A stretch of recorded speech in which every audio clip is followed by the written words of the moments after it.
אנחנו התכנסנו, חבר'ה, אנחנו התכנסנו, אפשר? אנחנו התכנסנו בתוך מערת קבורה, אבל אני כרגע לא רוצה לדבר על מערת קבורה, אלא לנצל את החלל הזה כדי לתת קצת רקע כללי לנבטים. באוטובוס דיברנו באופן כללי, עם אופן סיפור על תרבויות מדבריות. עכשיו נדבר קצת על נבטים, בהמשך הדברים יתחברו. תראו שהרקע כללי נכון גם לנבטים ונראה כיצד. אני רוצה להתחיל עם תולדות הנבטים, ואני מניח שרבים מכם שמעו על הנבטים אי אלו פעמים. אבל אני חושב שהרבה מה שמעתם הוא לא נכון. והוא לא נכון מכיוון שהמחקר הוא מאוד מעניין.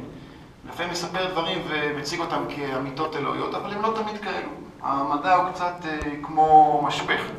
וככל שאנחנו מתקדמים, אנחנו מתקדמים לאמת יותר טהורה, אבל היא אף פעם לא טהורה. תמיד אפשר להתקרב עוד ולדייק עוד. והרבה מהאמיתות שאמרו פעם הוכחו כלא נכונות. אז אני לא אעלה אתכם כרגע במה אמרו פעם, שלשום, ומה אמרו אתמול, ומה אומרים היום, אלא אני אגיד רק מה אומרים היום, בלי לעשות את כל המורכבות הזאת לגבי השלבים השונים. ואני אספר שתולדות הנבטים, תולדות העם המופלא הזה, מורכבות משלוש תקופות משניות. תקופה אחת מכונה התקופה הנבטית הקדומה. בתקופה הזאת הנבטים היו נוודים לכל דבר ועניין. הנבטים היו נוודים שהסתובבו המדבר. פירוש השם נבטי זה חופר בורות. מה? כן, מה אתה אמרת? אני אמרתי נכון, אבל אני רוצה, נאמר כאן בארות ואני רוצה לדבר על זה בהמשך. יש הבדל דרמטי בין בור לבאר, ונדבר על זה, אמרתם על זה. הנבטים היו חופרי בורות, ולא רק שהם למדו לחפור בורות, אלא הם למדו לנקז לתוכם את המים, ולא רק שהם חפרו ונקזו, אלא הם גם למדו להסוות אותם. כך שהם ורק הם ידעו איפה המים. להסוות, להסתיר, כך שאיש מלבדם לא יודע את מקור המים, וזה בעצם היה סוד כוחם. כאשר הנבטים התקיימו מראייה. ראייה של מה? גמלים. ראייה של גמלים בראש ובראשונה. ואם ראיתם עדר גמלים, גדול יורד לשדה, מה קורה לשדה? נעלם. והנבטים כרועי גמלים היו צריכים לפתח היכרות מאוד מעמיקה, אפשר לומר אפילו אינטימית המדבר, שכן אם הם היום כאן, והשדה היה כלא היה, נעלם, אז הם צריכים לדעת במקום אחר, והם צריכים לדעת מה סדר הנדידה, כך שבכל מקום יהיה להם מזון, כדי שהם לא יגיעו לשוקת שבורה, תרתי משמע, מקום בלי מזון ובלי מים. אז הם צריכים לדעת איפה יורדים גשמים ומתי, באיזה מפנה צפוני או דרומי של הרכס להיות. אז הרבה יותר עניין שלנו, זה עניין של ימים, ובאיזה ואדי ללכת קודם, ואיפה לעלות, ואיפה לרדת, ואיפה לאגור את המים, ואיפה להסתיר אותם, ואיפה למצוא. הרבה מאוד ידע, ובשנים האלו, שהנבטים ראו את העדרים שלהם בראש ובראשונה הגמלים, הם פיתחו היכרות מאוד אינטימית המדבר, הפכו לעם מדברי בה"א הידיעה, והרקע הזה, ההיכרות האינטימית הזאת, תהיה חוט השני לשלבים הבאים, שבהם ישנו תופיע מקצה עד קצה, אבל ההיכרות הזאת תלך איתם כרגע כחוט השני. ואני רוצה להקריא לכם... על איזה תקופה אנחנו מדברים? מיד, אני אתן תקופות, הכל יהיה ברור. אני רוצה להקריא לכם שני טקסטים לגבי הנבטים בתקופה הזאת. הטקסט הראשון הוא הטקסט הראשון שכתוב על הנבטים. הוא משנת 312 לפני הספירה. באיזה שפה? יוונית, היסטוריון יווני. החבלים המזרחיים של ארץ זו מיושבים הערבים המכונים נבטים. הם שוכנים בחבל ארץ שחלקו מדבר ויתרו חסר מים, אף כי חלק ממנו פורה. הם חיים חיי ליסטות ופושטים בארצות השכנות ובוזזים אותם, כי קשה לקבור עליהם המלחמה, משום שבארץ חסרת מים, כפי שארץ זו מכונה, הם חופרים בורות מים במרחקים נאותים, ואת המידע עליהם הם שומרים בסוד כמוס מבני כל העמים האחרים. כך נסוגים כולם אל ארץ זו, שבה הם מוגנים מכל סכנה. הם לבדם יודעים את מקום המים הנסתרים, ולכן יש לכם מי שתייה בשפע רב. אולם בני העמים האחרים, הרודפים אחריהם, שאינם יודעים את מקור המים, יש מהם המתים בצמא, ויש מהם השבים לארצותיהם לאחר שסבלו תלאות רבות. לכן שומרים הערבים שקשה לקבור עליהם במלחמה את חירותם.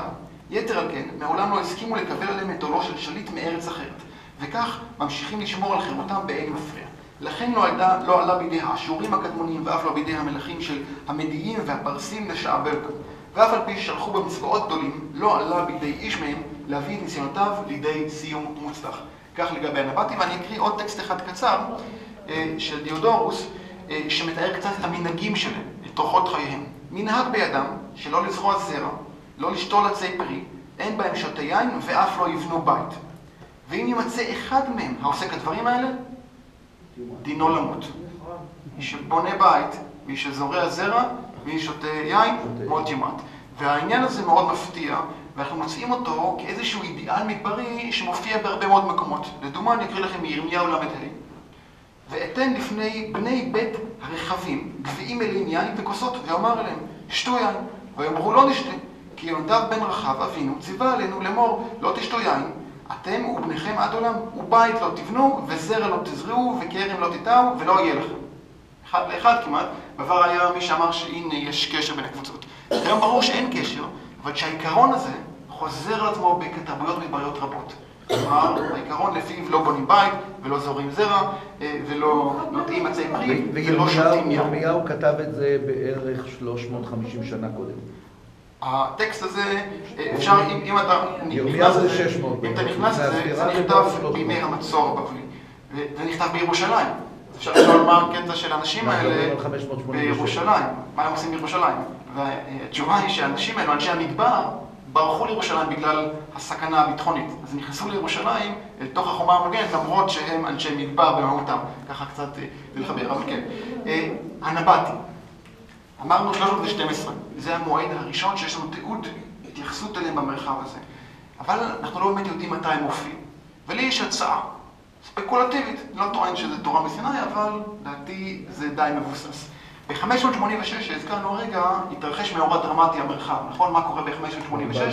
חורבן בית ראשון. חורבן בית ראשון, אבל החורבן עצמו פחות מעניין אותי לענייננו. מה שמעניין אותי זה שממלכת יהודה קורסת.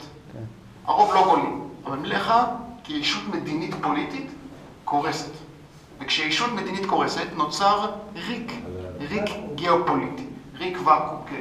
אבל ריק זה מושג תיאורטי, אין לו קיום, לא בפיזיקה ולא בגיאופוליטיקה. אני יוצר ריק ומיד מתמלא, כך בפיזיקה וכך במציאות. ואם ממלכת יהודה קרסה, אולי מישהו מיד מילא את הוואקום הזה. אנחנו יודעים שמדרום ליהודה היה שבט מדברי שמכונה האדומים. אנחנו יודעים שהיה ביניהם מאבק, אם אתם מכירים את תל שבע ותל ערד, מבצרי מקדשי גבול, כש10 קילומטר מדרום יש אתרים אדומים, חירבת קטמית ואחרים.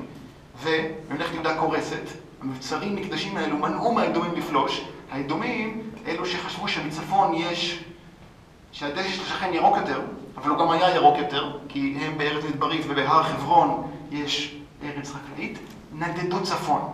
זה לא ספקולטיבי, כי כולכם יודעים שבאזור הר חברון יש מרחב שמכונה אדומיה.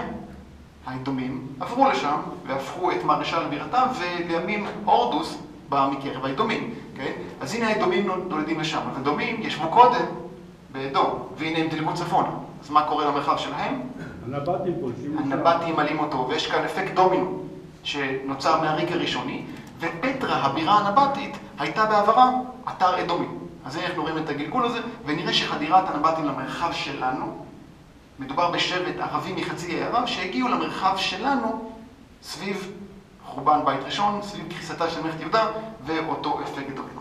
כך או אחרת, אז פחות או יותר מתחיל השלב הראשון, התקופה הנבאית הקדומה, של אותם נוודים שחופרים בורות ויודעים להסתדר במרחב, וכשהמצב קשה, הם פושטים צפונה, בוזזים וחוזרים דרום. אבל אמרנו ששבטים מדברים נוודים יתיישבו קבע בנסיבות מסוימות, והזכרנו כמה אלמנטים. אמרנו תנאים אקלימיים משופרים, נכון? אמרנו איזושהי הזדמנות כלכלית מסחרית, או פעילות מצד השלטון המרכזי החזק. והנה, לפתע פתאום, אי שם במאה הרביעית, מתעוררת הזדמנות כלכלית מסחרית, וההזדמנות הזאת קשורה למה שאנחנו מכנים דרך הפסמים, או נכון יותר לומר, דרכי הפסמים. כיוון שלא מדובר בערוץ אחד של תנועה, אלא בהרבה מאוד נתיבים שפזורים על פני המרחב. והנבטים הפכו מעם של נוודים ורועים לעם של סוחרים. בשלב הזה הם עוד לא בנו בתים, לפחות לא לשימושם האישי. הם בנו תחנות דרכים. מדובר על דרך שמקשרת בין ערביה פליקס, בדרום חצי האי ערב, בתימן דהיום, לבין נמל עזה. זה הנמל המוצא הדרומי ביותר המרחב, ולכן הם הלכו אליו. מדובר בדרך שאורכה למעלה מ-1,800 קילומטר. יש ויכוחים לגבי הנתיבים, יש מי שאומר 1,800, יש אחרים שאומרים 2,400. זה הפרש גדול, בצורך העניין בואו נדבוק ב-1,800. זה דרך 5 שנקרא? לא, דרך 5 זה נתיב אחר לחלוטין, שאנחנו לא נדבר עליו כלל בעיקר. דרך הפסמים. 1,800 קילומטר, לאורך הדרך הזאת יש הרבה מאוד תחנות, כ-65 במספר, לערך כל 30 קילומטר, ואני אזכיר בקצרה את התחנות הארץ ישראליות שמוכרות לכולנו. התחנה הראשונה, עוד לא בארץ ישראל, ובכל זאת במרחב פטרה. מפטרה ירדו למטה במורד הרי אדום, חצו את הערבה אל אתר שכונה בעבר מועה, כיום מויד עוואט, זה השם המדויק שלו. משם המשיכו דרך נחל ניכרות לחד סהרונים בחלק הדרומי של מכתש רמון. תעלו הלאה. מועה זה שהיום מועה? יש היום? כן, כן. השם תוקן כיום, שינו שם את השלטים גם, מויד עוואט, זה השם אמיתי, אבל זה עדיין מכונה מועה. עלו דרך מעלה מחמל, מצד מחמל, הלאה לעובדת. ומכאן לחלוצה, עיר פחות מוכרת כי אין בה שרידים כלל ועיקר, ומחלוצה הלאה לאזור עזה. כן, זה הנתיב המרכזי, אבל היו גם נתיבים אחרים קדומים יותר, שהיו מעט שונים, ואני לא אעלה אתכם כאן בפרטי הפרטים. והנה הנבטים, ממשיכי על נתיב משני, ושבטה לא קשורה בכלל לדרכי המסחר. יש הרבה אתרי נבטים, לא כולם קשורים לנתיב המרכזי שאותו תיארתי. כן? והנה הנבטים נהנים מפריחה אדירה.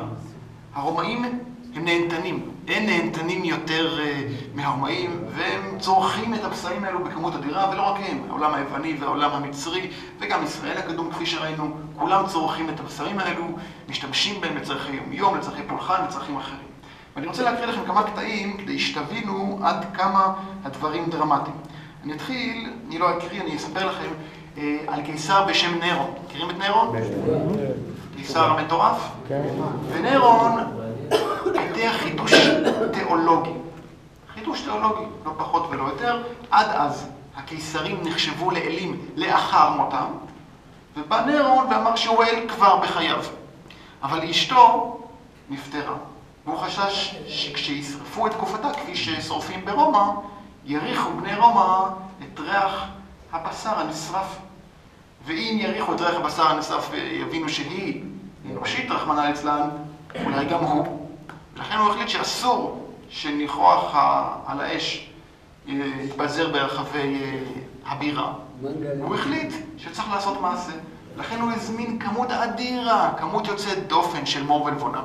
מסופר שהוא העלה על המזבח השריפה של אשתו האהובה כמות מור ולבונה שעלתה כתקציב אימפריאלי של שנה של רומא. תחשבו על ארצות הברית, תקציב אימפריאלי של שנה של האימפריה הגדולה בעולם, נשרף במקום. אולי בימי טראמפ זה הגיוני, אבל בימים כתיקונם זה לא סביר. וזה מה שעשה נירון, ואתם יכולים להבין שהריח שהתפזר ברחבי רומא היה ניחוח אלוהי, ואולי זה עזר לשכנע שאשתו ומכך גם הוא אלוהים. כך או אחרת, אתם מבינים את המשמעות.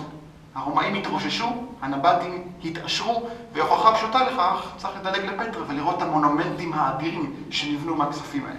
ואני רוצה להקריא לכם, אני רוצה להקריא לכם טקסט קצר מהסנאט, מראשית המאה הראשונה לספירה, וכך כתוב: אנחנו, האימפריה הרומית, בל נשלה את עצמנו.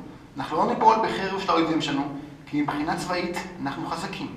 מי שיפיל אותנו זה הנבטים, שפושטים את אורנו ומחסלים את הכלכלה של האימפריה הרומית בגלל המחירים המופקעים שהם גובים עבור הסחורה שהם מספקים לנו מערב המאושרת. כך, בצורה הכי פשוטה. הנבטים יפילו את הרומאים, כן? זה מה שנאמר בסנאט, ואל מול זה יצאו באין ספור ניסיונות לכבוש את המרחב הנבטי. אבל כפי שהאשורים והפרסים והיוונים נכשלו גם, הם נכשלו פעם ועוד פעם ועוד פעם, אבל הרומאים התמידו. ונראה שבסופו של דבר, לכשהם הצליחו, והם הצליחו, זה היה לא רק בזכות כוחם הצבאי, אלא גם בזכות השפעה תרבותית שהלכה והתעצמה. הנבטים עברו תהליך של רומניזציה, מה שהקל ואפשר את הכיבוש. דבר נוסף שהקל עליו היה גילוי ימי. הרומאים גילו שאפשר לחצות את הים האדום בעזרת ספינות.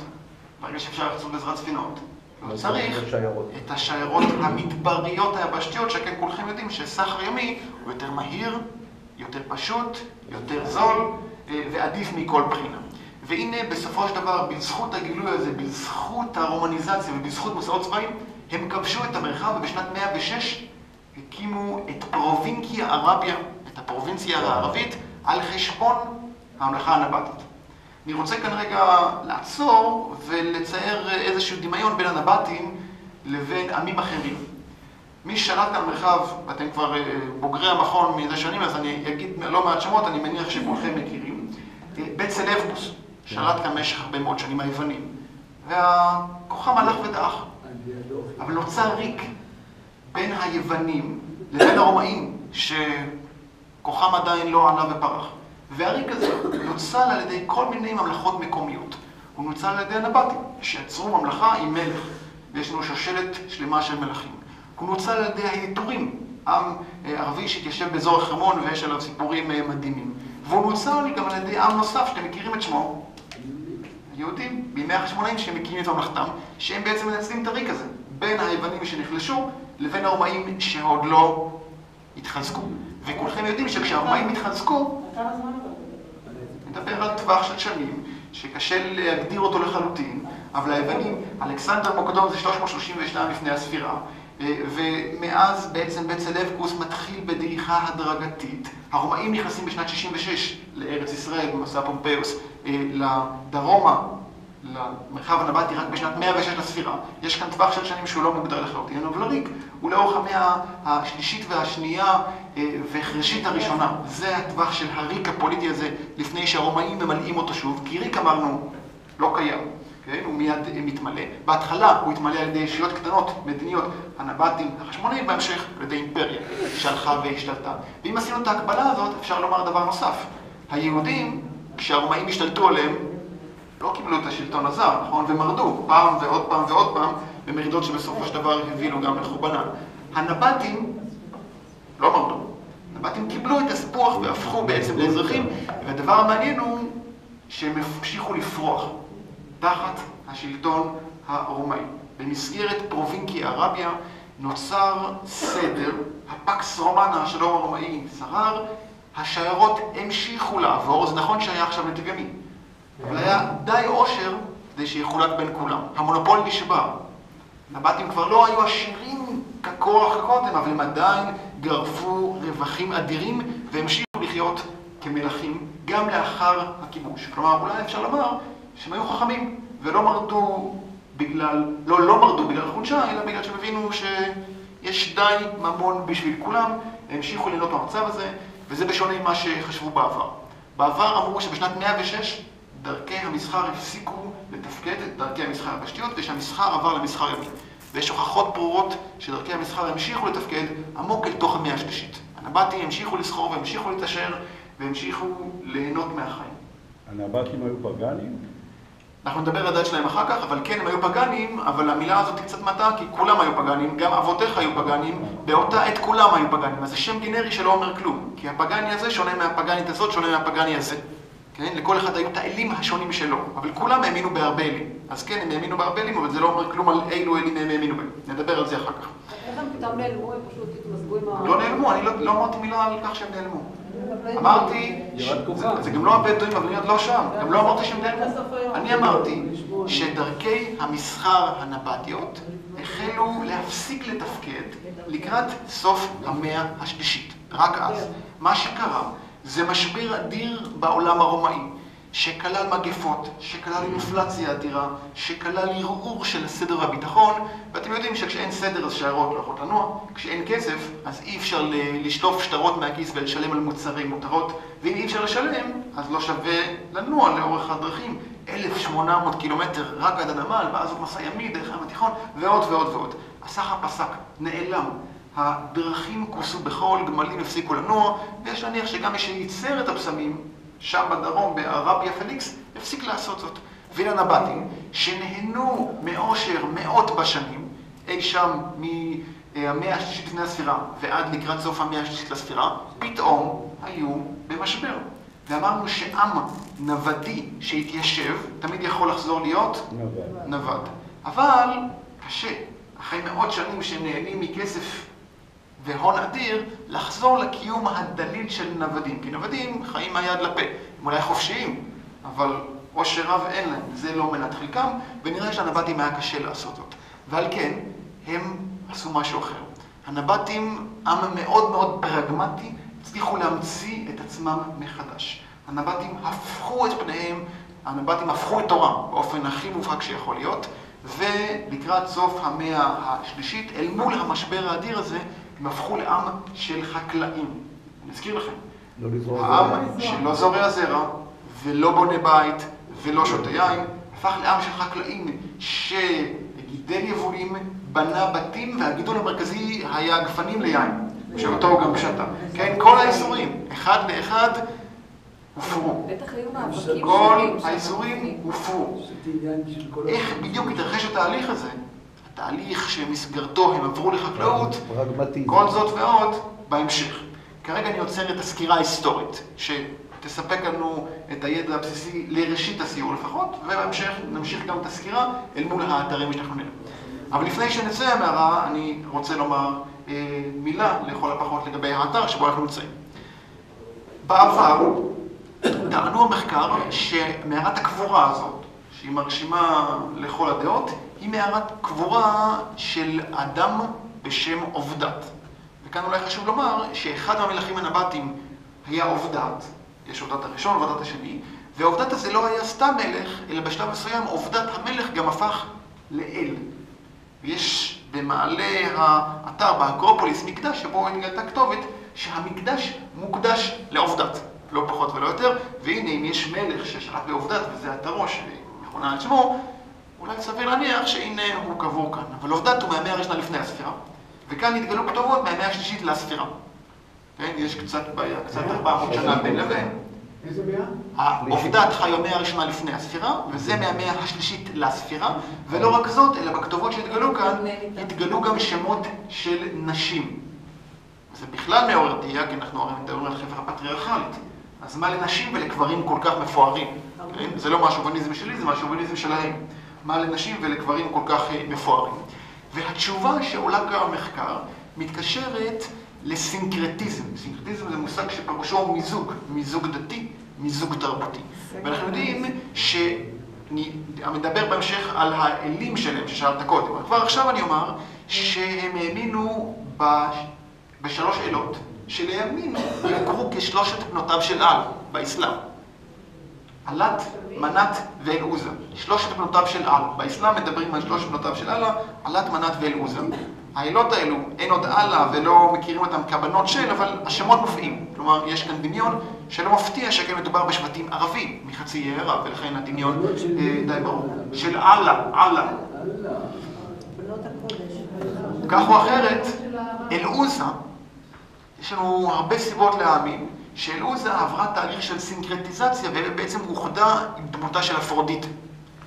למעלה יש מקדש שהתגלו בו סמלים של אפרודיטה, פסלים של אפרודיטה, יש עגילים של אפרודיטה שאני לא, אולי נראה לכם בהמשך, יש לי כאן תמונות שלהם. ואם יש למעלה מקדש של אפרודיטה, והחדים של אפרודיטה היו כהנות ולא כהנים, אז אולי המקום הזה הוא המקום שבו נקברו כהנות אפרודיטה. את זה אפשר לחזק עם הסמלים שנמצאים מעל המשקוף. מי שראה בכניסה, יש שם כמה סמלים, מי שלא ראה, שהציץ כשהוא יוצא יביט אחורה, הוא יראה שיש שם כמה סמלים. בקצוות רואים שני קווים, אלו עמודים, עמודי מקדש. זה אם תרצו המקבילה של יכינו בועז. הלאה משם לכיוון המרכז רואים את סמל הירח ואת סמל השמש. והמרכז רואים מזבח עם שתי קרניים. אולי זה מזבח עם שתי קרניים שהתגלה בחפירות, ואולי זה פשוט דו-ממד ולא תלת-ממד, ואז היינו רואים 4 קרניים. כך או אחרת מזבח, והסמלים של השמש והירח שמעידים על המקום הזה כמקום מקודש, כלומר לא קבורה סתמית, אלא מקום מקודש, ויש רגלן הסברה הזאת, למרות שהיא לא מוכח לחלוטין. מה, זה בית מקדש? לא, שכאן נקברו כהנות, כהנות של המקדש של אפרודיטה מהאקרופוליס. אבל לפעמים למעלה אני ראיתי פרה, זה גם הקורבנות שם יש? מה? תראה לי ביציאה. אז זה לגבי המקום הזה, זו הסברה, והיא לא מוכחת, אבל... מה? למה היו צריכים את הגודל? לא צריכים את הגודל, ודאי שלא צריכים, זה כדי שיהיה מונומנטלי ומרשים. לא, לחלוטין לא צריך. אפשר לראות שבכל קבר יש איזושהי נישה. רגע חבר'ה, אם שאלו שאלה, אז לא לענות. בכל קבר יש נישה שעליה, ככל הנראה, אנחנו לא בטוחים. בכל נישה הניחו את הגופה, וכשהבשר יתקל, העבירו את העצמות היבשות לחלק התחתון. הגודל הוא כמובן אין לו שום צורך פרגמטי, זה כדי שיהיה מרשים ומונומנטלי. דבר שתוראים, אם מדובר באנשים חשובים, כהנות... רגע. מקומות שאצלנו לא. לא, זה לא קבורה מקומות. זה הסיפור. לא. זה הסיפור. את המשך הדברים נעשה מחוץ למערה. אני חייב אותו עם שנייה.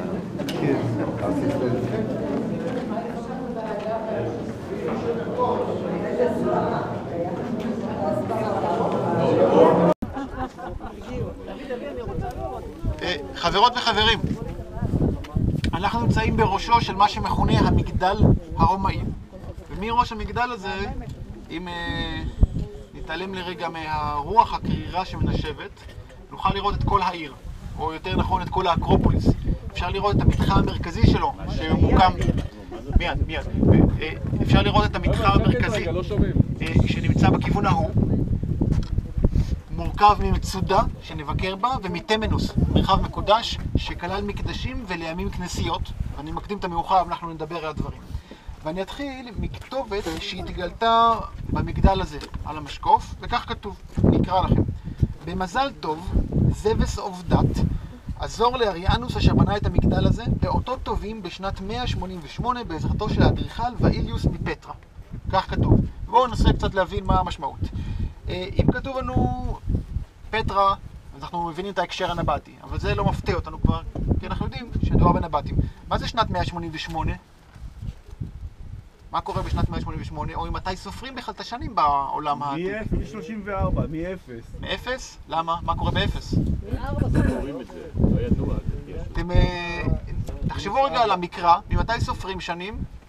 בשנה החמישית למלוך חזקיהו, בשנה הזאת.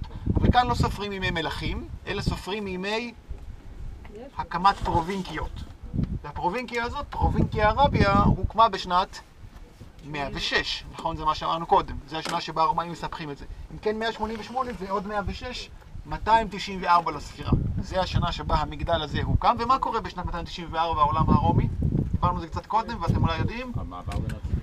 עוד לא, המעבר לנצרות זה עוד 40 שנים לאחר מכן. 294. השנה היא שנה שבו דיוקלטיאנוס שולט. הוא ידוע כרודף הנוצרים, אבל זה לא מעניין אותנו כאן. הוא ידוע גם כאחד שהשליט סדר. הוא עושה כל מיני מהלכים בארץ ישראל. אחד מהם, הוא לוקח את הלגיון העשירי, שהיה בירושלים מאות בשנים, מאז המרד, ומעתיק אותו. מעביר אותו, מדרים אותו לאן? לאילת. למה לא להעביר אותו לאילת? מה קורה באילת? דבר נוסף שהוא עושה, זה פורץ איזושהי דרך חדשה. מעלה הקרבים, מכירים? זה דיוקלטיאנוס. אז הוא עושה מספר מהלכים במרחב, ובעצם אל מול החולשה הרומאית שאותה תיארנו קודם. אמרנו שדרכי המשחק אינו מתפקדות. ויש חשש באימפריה הרומית שכוחות מחוץ לאימפריה יפלשו לתוכה, יבזזו, ינגסו בה, יצמצמו אותה, ישדדו את אושרה, ודיוקלטיאנוס מחליט לייצב את הגבולות. הוא עושה את זה בהרבה מאוד מרחבים, אבל גם המרחב הדרומי-מזרחי של האימפריה, כלומר בגבולות המדבריים. וכולכם יודעים שארץ ישראל הייתה תחת שליטה רומאית, אבל לא סתם הייתה תחת שליטה רומאית, אלא הייתה גבול האימפריה הרומאית. כלומר, כאן עובר הגבול העולמי של האימפריה הגדולה ביותר, שמקיפה את כל הים התיכון, מר נוסטרו, הים שלנו. וכאן הגבול העולמי של האימפריה. מה זה כאן? כאן? זה האזור? ארץ ישראל כרגע. אני אומר, בהמשך נראה מה זה כאן, כי הגבול הוא לא קו. מיד אני אסביר מה הדברים אמורים.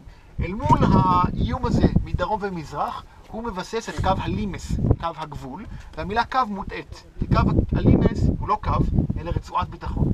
רצועת ביטחון שיש לה עומק אסטרטגי. עומק שמגיע לפעמים ל-100 ו-150 קילומטר. הלימס הזה מתחיל כאן ונמשך עד לדרך המלך בראש עבר הירדן. כן? לימס מאוד מאוד עמוק. כן. הלגיון העשירי יורד לאילת בגלל הפלישה של האדומים לתמנע. הפלישה של אדומים לתמנע? האדומים כבר לא קיימים אז אדומים... לא, כאילו, לא שבטים שפולשים לתמנע. לא, אני לא מסכים לזה. האדומים לא פולשים לתמנע בשלב הזה, אני לחלוטין לא מסכים לזה, אבל בואו נשאיר את זה בצד. הצבא הרומאי, הלגיון העשירי יורד לשם, ועוד לגיונות מועתקים לעבר הירדן, בשל חשש כפול. אחד בעצימות נמוכה משבטים מדבריים רבים במרחב הזה, ופעם שנייה בעצימות גבוהה חשש מהאימפריה הססנית הפרסית שנמצאת הלאה למזרח, שיש התנגשויות צבאיות. בגלל זה מעוצב כאן הלימס, לא בגלל חשש שדומים מתמנע שלא פעילה בשלב ההוא. אבל בואו נשאיר את תמנע כרגע בצד. לענייננו, הוא יוצר כאן לימס, כאשר הלימס בנוי מכמה רכיבים. רכיב אחד, הרכיב הפשוט והברור, מצודות צבא. מצודות צבא שמוקמות, בסיסים צבאיים, ובין הבסיסים והמצודות צריכות לקשר דרכים. לצורך הזה הוא פורץ בין היתר את מעלה הקרבים, שאותו הזכרתי קודם, אבל גם מחדש דרכים אחרות שננטשו. דבר נוסף שהוא עושה, זה מייצב את הגבול בעזרת הדבר שמייצב גבול יותר מכל דבר אחר. מה מייצב גבול? גבול מסמלות את הגבול, אבל לא מייצבות אותו. מה מייצב גבול? יישובים. אין דבר שמייצב גבול יותר מאוכלוסייה, וחלק מהלימס מבוסס על יישובים. יישובים שהאימפריה הרומית רוצה ליישב, דואגת ליישב, תומכת בהם ועוזרת להם כדי שישבו שם וייצבו את השטח. זהו האלמנט השני. ועוד אלמנט שלישי, הוא כורת בריתות עם שבטים מדבריים שלחלקם הוא משלם כספים. כדי שיהיו נאמנים לו, אם תרצו פרוטקשן, קחו כסף ותהיו נאמנים, תודיעו לי אם מישהו רוצה לפלוש לתחומים, או תעצרו אותו, כן, יש רמות שונות, אבל מערכת של בריתות עם שבטים מדבריים. אני אחזור, 3 אלמנטים של הלימס, פעם אחת צבא, פעם שנייה יישובים, פעם שלישית בריתות עם אנשי המדבר. בעובדת ניתן לראות סמל מאוד מובהק של המאמץ הדיוקליטיאני לייצב כאן את הגבול, וזו התחנה הבאה שלנו, אבל גם המבצר הזה, המגדל הזה, שיוקם בימיו, הוא חלק מהמערך. ושימו לב איפה אנחנו מוקמים, בקצה של האקרופוליס משקיפים בצורה מאוד ברורה לכיוון דרום ולכיוון מערב, כלומר לא המקרה נבנה המגדל הזה כאן בצורה מסיבית, בצורה שחולשת ושולטת על המרחב בצורה ברורה, כלומר יש כאן אלמנט ביטחוני ברור כחלק מהניסיון לייצב את הגבול. שאלת קודם איפה עובר הגבול, הגבול הוא לא קו, הגבול הוא מרחב שצריך לייצב אותו, וזה חלק מהמאמצים הגדולים לייצב את הגבול. בהמשך נראה שעיצוב הלימס השפיע מאוד גם על הנבטים וגרם להם לשנות את אורחות חייהם, אבל על זה בהמשך.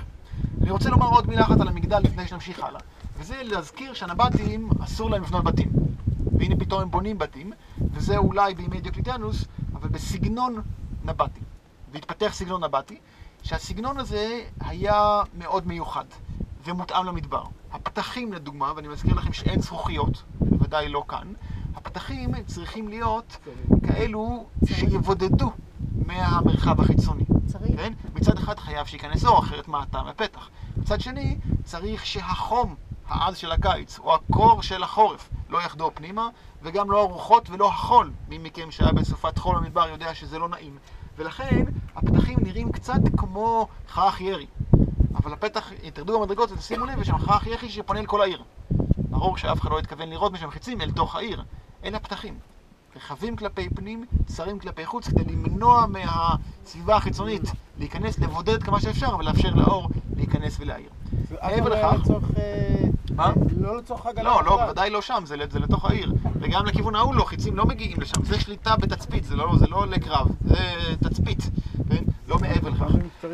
מעבר לכך, אפשר לראות שהקירות מאוד מסיביים. הם בנויים משתי שורות של אבנים מסיביות בצד החיצוני והפנימי, וביניהן מילוי של דבש, אבנים קטנות, אפר ועוד חומרים. מה הטעם בזה?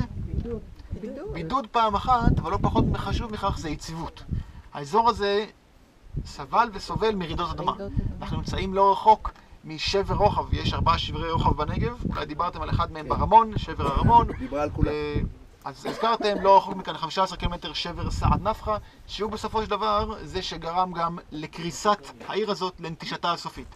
אבל לפני שהיא ננטשה אי שם בשליש הראשון של המאה השביעית, העיר נפגעה בצורה קשה כמה פעמים מרעידות אדמה. נבטים ידעו זאת והתאימו את המבנים עד כמה שאפשר, והשכבת הביניים הגמישה הזאת, נאמר, מאפשרת לבלוע את הזעזועים ולא לגרום למבנה להתמוטט.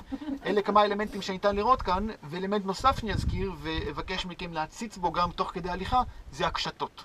באזורים אחרים בצפון קירו בעזרת קורות עץ, כן? מתחת לתקרה קורות עץ שתומכות את הגג. תסתכלו סביב, אולי הייתה חקלאות ונדבר עליה בהמשך, אבל ארזי הלבנון לבטח לא גדלו כאן, כן? אז אם אין עצים ואין קורות עץ, קשתות. זה האלמנט, והקירוי כן נעשה בעזרת קשתות. בחלק מהמבנים יש, אפשר לראות הקשתות שתומכות בתקרה שהופכת לרצפה, שמעליה עוד תקרה ועוד תקרה. כלומר 3 קומות, הכל עם הקשתות המרשימות כאן, הקשתות נבטיות. הנבטים לא המציאו את הקשת, אבל יש כאן שימוש מאוד נרחב, חריג, במספר הקשתות במבנים פשוטים וציבוריים כאחד. אז את כל זה אני אבקש מכם לראות תוך כדי ההליכה במרחב. שחזר פה מהמגדל הזה. לא סימנו בדיוק. המגדל השתמר די טוב, ולצערי בכל האתר אין קו שחזור ברור. אז זה לצערי, אבל אין דרך כרגע להראות בדיוק. אני אזכיר גם עכשיו שהאתר נפגע קשות בהשחתה בשנת 2009, די שני בדואים שביתם הבלתי חוקי נהרס, ואני לא נכנס כאן לסוגיה הבדואית, אבל הם נקמו באתר והרסו וניצו, והיה כאן שיקום מאוד מסיבי שהסתיים רק לפני 2-3, אז שוב, היה הרס ושחזור. אז כשמות, לא כל המגדל משוחזר, אבל אין לי דרך להראות לך בדיוק איפה עבר הגבול. בבקשה. אתה אמרת שנטשו את העיר אחרי רעידת אדמה. לאן היה להם ללכת? למה שהם לא יחזרו להקים אותם? זאת שאלה מצוינת ואני אדבר עליה בהמשך. כבר קיבלת מחמאה, כבר קיבלת מחמאה, זהו. כי שאלה מצוינת, וואו. ובור מים אתם כבר יודעים, מקבל את מימיו לא ממה שיורד לתוכו, אלא אוסף מים. אומרים אין הקומץ מספיק תעריף ואין הבור מתמלא מחולייתו מהפתח שלו, צריך לנקז אליו מים. אז הנה דוגמה לבור מים, ולצידו אפשר לראות גם את התעלה שמנקז אליו מים. כאשר בעיר הנבלית הזאת, כל הרחובות וכל הגגות היוו שטח ניקוז. ניקזו את המים האלו אל תוך הבורות, וכך לכל בית ובית בעיר היה בור משלו. אתה מתכוון לשם? כן, הבור שם. ובואו נדבר על מה שסובב אותנו. אנחנו נכנסנו לתוך מתחם שהוא בעצם מחנה רומאי. מחנה צבאי רומאי. כאשר אנחנו מכירים הרבה מאוד מחנות מכל רחבי האימפריה הרומית, ועל פי רוב השרידים שלהם הם מינימליים. כי מחנה צבאי, בוודאי את מחנות הזמניים, הקימו מחומרים שקל לעבוד איתם. מעץ. ורק במדבר הקימו מחנות מאבן, כי אין כאן עצים מסביב. ואתם ודאי מכירים את מצדה, ואת שלל המחנות הצבאיים שהקיפו אותה, 8 במספר, ואני לא יודע מה הייתם בתוך אחד מהם. כנראה שלא, אולי כן. אבל מי שלא, אז הנה, הוא עכשיו נכנס לתוך מחנה צבאי, שיש לו מבנה מאוד קבוע, ממש תבנית. הגודל יכול להשתנות, התבנית קבועה, ורואים מבנה כזה, אז אין ספק שזה מחנה צבאי רומאי. יש מבנה ריבועי ועוד סכמות ריבועיות קונצנטריות בפנים, המפקד והמקדש היה במרכז, שם גם הניסים, הדגלים של הלגיון ועוד ועוד סמלים ברורים, יש כמה פתחים, מגדלים, הפינות, סכמה קבועה שחוזרת על עצמה, והנה מחנה צבאי רומאי. מה עושה כאן מחנה צבאי רומאי? כבר בעצם אמרנו, דיוקליטיאנוס, אותו קיסר שרוצה לבסס את הלימס ורוצה להשיב את הסדר לאימפריה הרומית, פועל רבות המרחב הדרומי והמזרחי של האימפריה ולא רק כאן, אבל מייצב כאן גבול בצורה מאוד מאוד דרמטית, בעזרת 3 אלמנטים, אני אזכיר אותם כי נחזור ונדרש להם בהמשך: צבא, דרכים, יישובים ובריתות. והנה גם כאן הוא מקים את המחנה הצבאי הזה. דבר המעניין הוא שהמחנה הצבאי הזה שימש לשנים ספורות בלבד. דיוקליטיאנוס הוחלף על ידי קונסטנטינוס, שם שכולכם מכירים כי הוא זה שהביא לניצורה של האימפריה, ומעניין שימי קונסטנטינוס הדבר הזה, המחנה הזה, ניטש. אפשר לשאול למה, איך יכול להיות שאם בנו אותו רק לפני כמה שנים והשקיעו לא מעט, אינכם רואות את הממדים 100 על 100 מטר, הרבה מאוד אבנים, הרבה מאוד עבודה, למה זה ניטש? ואפשר להציע כל מיני תיאוריות, אנחנו לא לחלוטין יודעים, אבל אחת התיאוריות תאמר שדיוקליטיאנוס הצליח מעל המצופה. שהלימס שהוא ייצב היה כל כך מוצלח ויעיל שהוא לא היה צריך עוד את המצד הזה. המצד באילת נשאר, מצדים, מבצרים צבאיים בעבר הירדן נותרו, אבל הקו הזה שהיה קו פנימי יותר, כבר לא היה צריך, כי כאן כבר הסדר שרר. ונראה שלא היה עוד צורך, המחנה התייתר, ואין צורך להחזיק כאן מאות חיילים ולשלם להם משכורת אם אין בזה הכרח, והמחנה ניטש. הוא לא פורק, אתם רואים, הוא פשוט ניטש. אולי חשבו שאם יזדקקו לו בעתיד אפשר לשלוח כאן חיילים, אבל כנראה שלא יזדקקו ופשוט הוא ננטש ולא יושב שוב. זה לגבי המחנה. אני רוצה לעשות קצת סדר בעיר, באתר עובדת. דיברנו רקע כללי לנבטים, ואני רוצה לחבר את זה לאתר עצמו. נראה שאי שם במאה השלישית לפני הספירה החלה לפעול דרך המסחר הנבטית, דרך הפסמים. בשלב זה הוקמה בעובדת תחנת מסחר, כלומר חן, לשיירות שעברו כאן, מבנים לצורך השיירה ותו לא. כלומר, המקומיים שחיו כאן חיו באוהלים במרחב הסובב, לא היו מבנים פרט לחן השיירות עצמו ואולי מצד מבצר. שום דבר לא נמצא, דרך אגב, הכל פורק, יש להניח שהאבנים שימשו לאחר מכן למבנים מאוחרים יותר, שכן למה לחפש אבנים רחוקות כשיש כאן חאן שלא משמש, אז שום דבר לא נמצא, אבל זו העשרה. נמצאו הרבה חרסים מהתקופה הזאת, כלומר יש כאן נוכחות אנושית, אבל מבנים לא נמצאו בתקופה הזו. בשלב מסוים, אולי כבר במאה הראשונה לפני הספירה, נבנה כאן מקדש, ונדבר על המקדשים בהמשך, אבל נבנה כאן מקדש על שם הסלע בקצה, ונגיע למרחב ההוא בהמשך הסיור, נדבר על המקדשים, ועדיין חאן, מקדש ותו לא.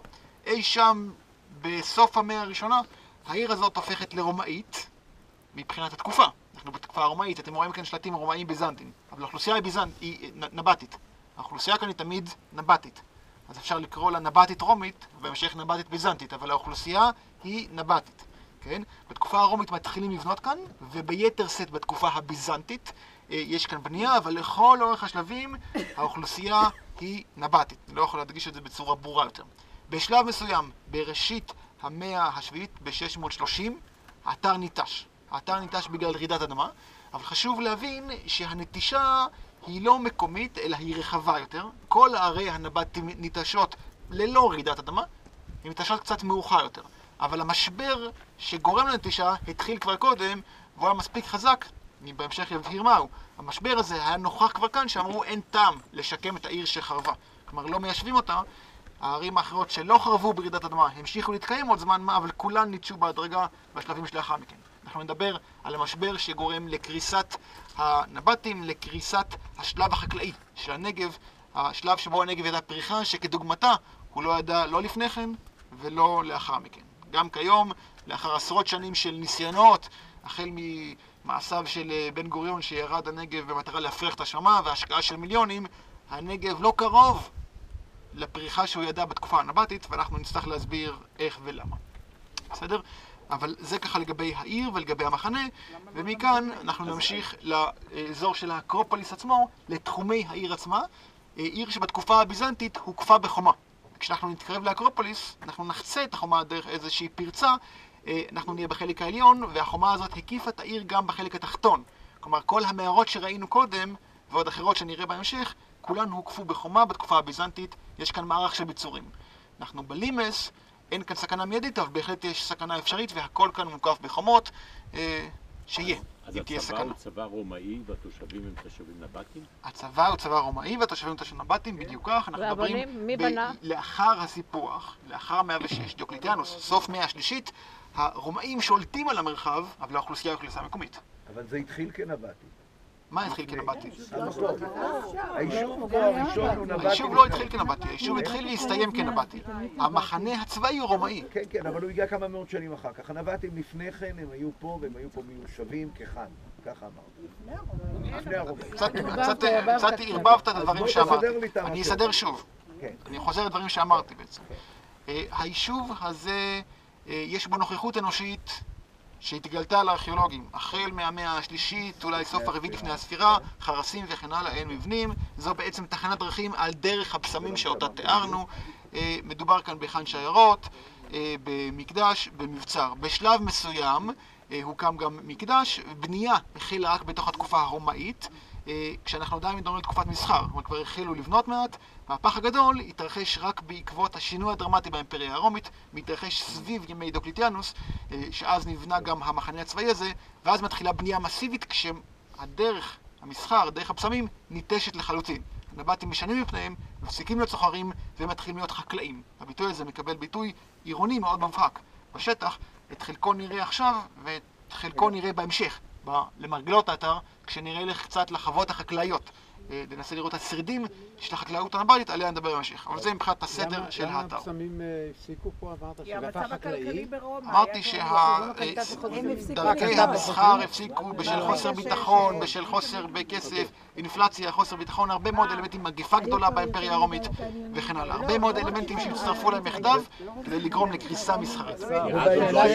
הביטקוין לא היה. נתנו לחיילים, אחרי שהם יצאו לפנסיה, חלקות אדמה הרבה פעמים בפרובינציות, כדי ליישב אותם. אמרת, פה לא הייתה התופעה הזאת? לא, ייתכן שהיו כאן מעט חיילים שהתיישבו, אבל נשארו המיעוט. רוב האוכלוסייה היא האוכלוסייה המקומית הנבטית. אסף, קונסטנטינוס עלה אסף, מי זה אסף? אני אופיר. אופיר, סליחה. הקונסטנטינוס הצליח, הנבטים התנצרו? בואו נדבר על זה להמשך. עוד דבר. זה בדם שלהם. זאת המטרה שלי כאן שאלה? למה? כי אין תשובות? שזה היה בהתחלה כאן של נבט.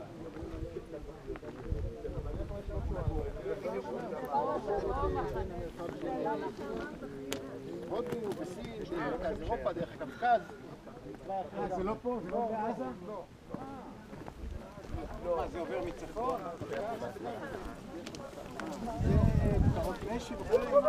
חברים, כדי להראות לכם את חומת העיר.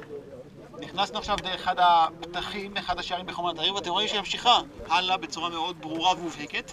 קודם יצאנו מחוץ לעיר בלי ששמנו לב בכלל, כי עברנו דרך קטע שבו החומה הייתה הרוסה, והיא ממשיכה ומקיפה לא רק את האגרופוליס, אלא יורדת אל המורדות. גם אנחנו נהיה שם אחר כך, נראה שם הרבה מבנים, בתי מגורים ומערות, כולן שטח שבו חיו בני אדם, פעלו אם לצורך מתחמים פרטיים ואם לצורך מפעלים סמי-תעשייתיים, נכיר לפחות אחד בהמשך, וכל השטח הזה הוקף בחומה, כלומר יש צורך בביצור. אבל מעבר לחומה היה גם אלמנט נוסף, שבעצם נמצא כבר לפניכם.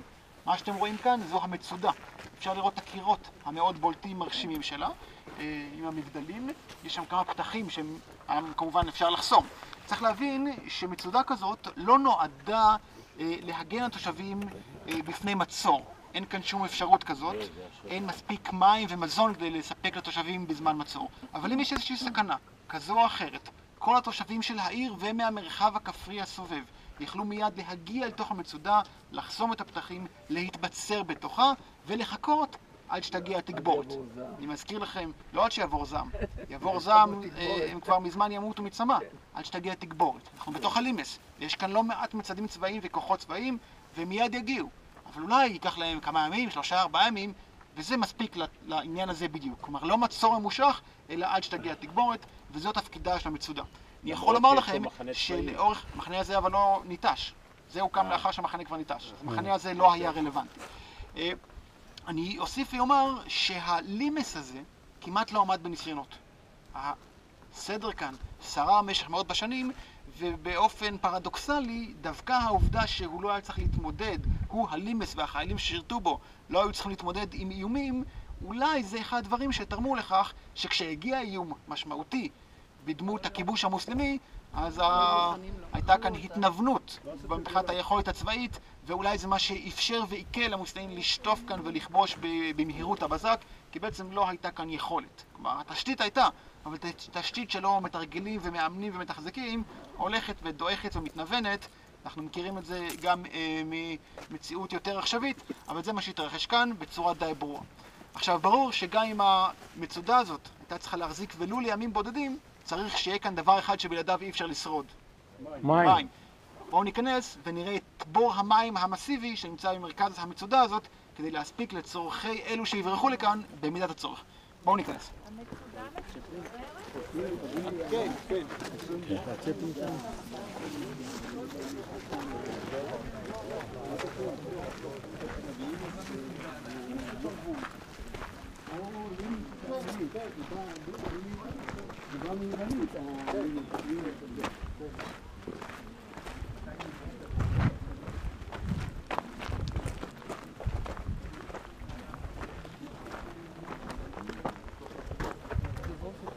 אנחנו נמצאים בתוך המצודה, ראינו את הקירות מבחוץ, עכשיו אנחנו רואים את המצודה הפנימית. כפי שאמרתי לכם, במרכז המצודה נמצא בור המים הזה, שכמובן לא נראה בעבר כפי שהוא נראה כיום. שכן אם נמלא את זה המים, באקלים המדברי המים האלו מיד יתעדו ויעלמו להם. לכן הבור הזה, כמו כל הבורות המדבריים, היו תמיד מקורים, חייבים לשמר את המים בעזרת קירוי. לפני שאני קצת אדבר על זה, אני רוצה לחזור ולהדגיש, כי שאלו אותי כאן, את ההבדל בין בור לבין באר. באר זה מקום שבו בני אדם חופרים לעומק האדמה. זה בור. כן?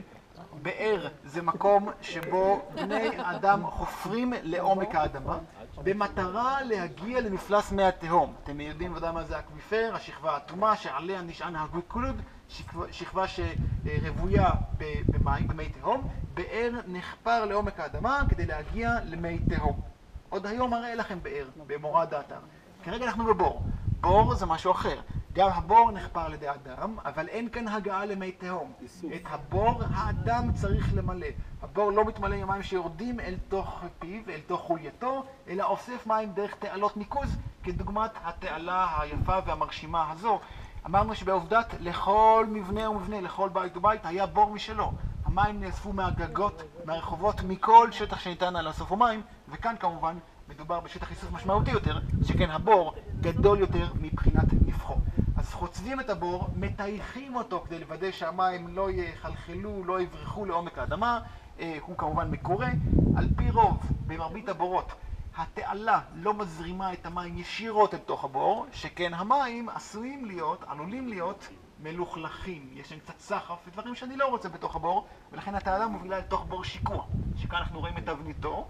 המים נפלו, זרמו אל תוך בור השיקוע, כאשר החומר הגס הלא רצוי שקע בתוך הבור, והמים הנקיים יותר עברו הלאה אל הבור.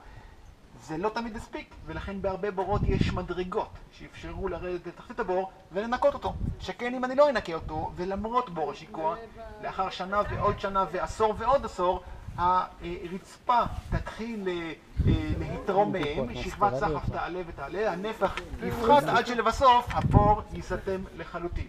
כאן אין שרידים של מדרגות, יכול להיות שהיו וקרסו, וייתכן שירדו באמצעי אחר. לדוגמה בצורת חבל, זה לא כל כך קשה, לרדת למטה לנקות ולעלות לטפס על החבל כמה מטרים, זה די פשוט. כך או אחרת, ברור שהבור הזה היה מקורה לחלוטין, והקירוי פשוט קרס בשל רעידת אדמה, או פשוט בשל שיני הזמן שכרסמו פה. זה סיפורה של המצודה. בבקשה.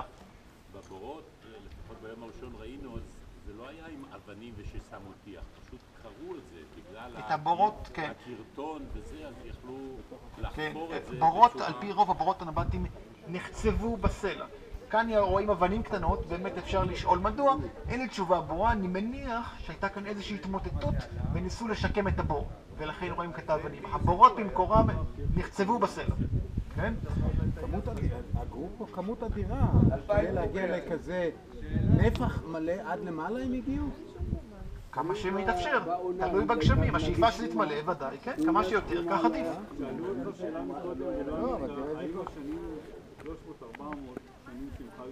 שואלים אותי, רק שנייה, שואלים כאן שאלה ששאלו אותי כמה פעמים קודם, ואני אחזור על זה פעם נוספת ועוד פעם בהמשך.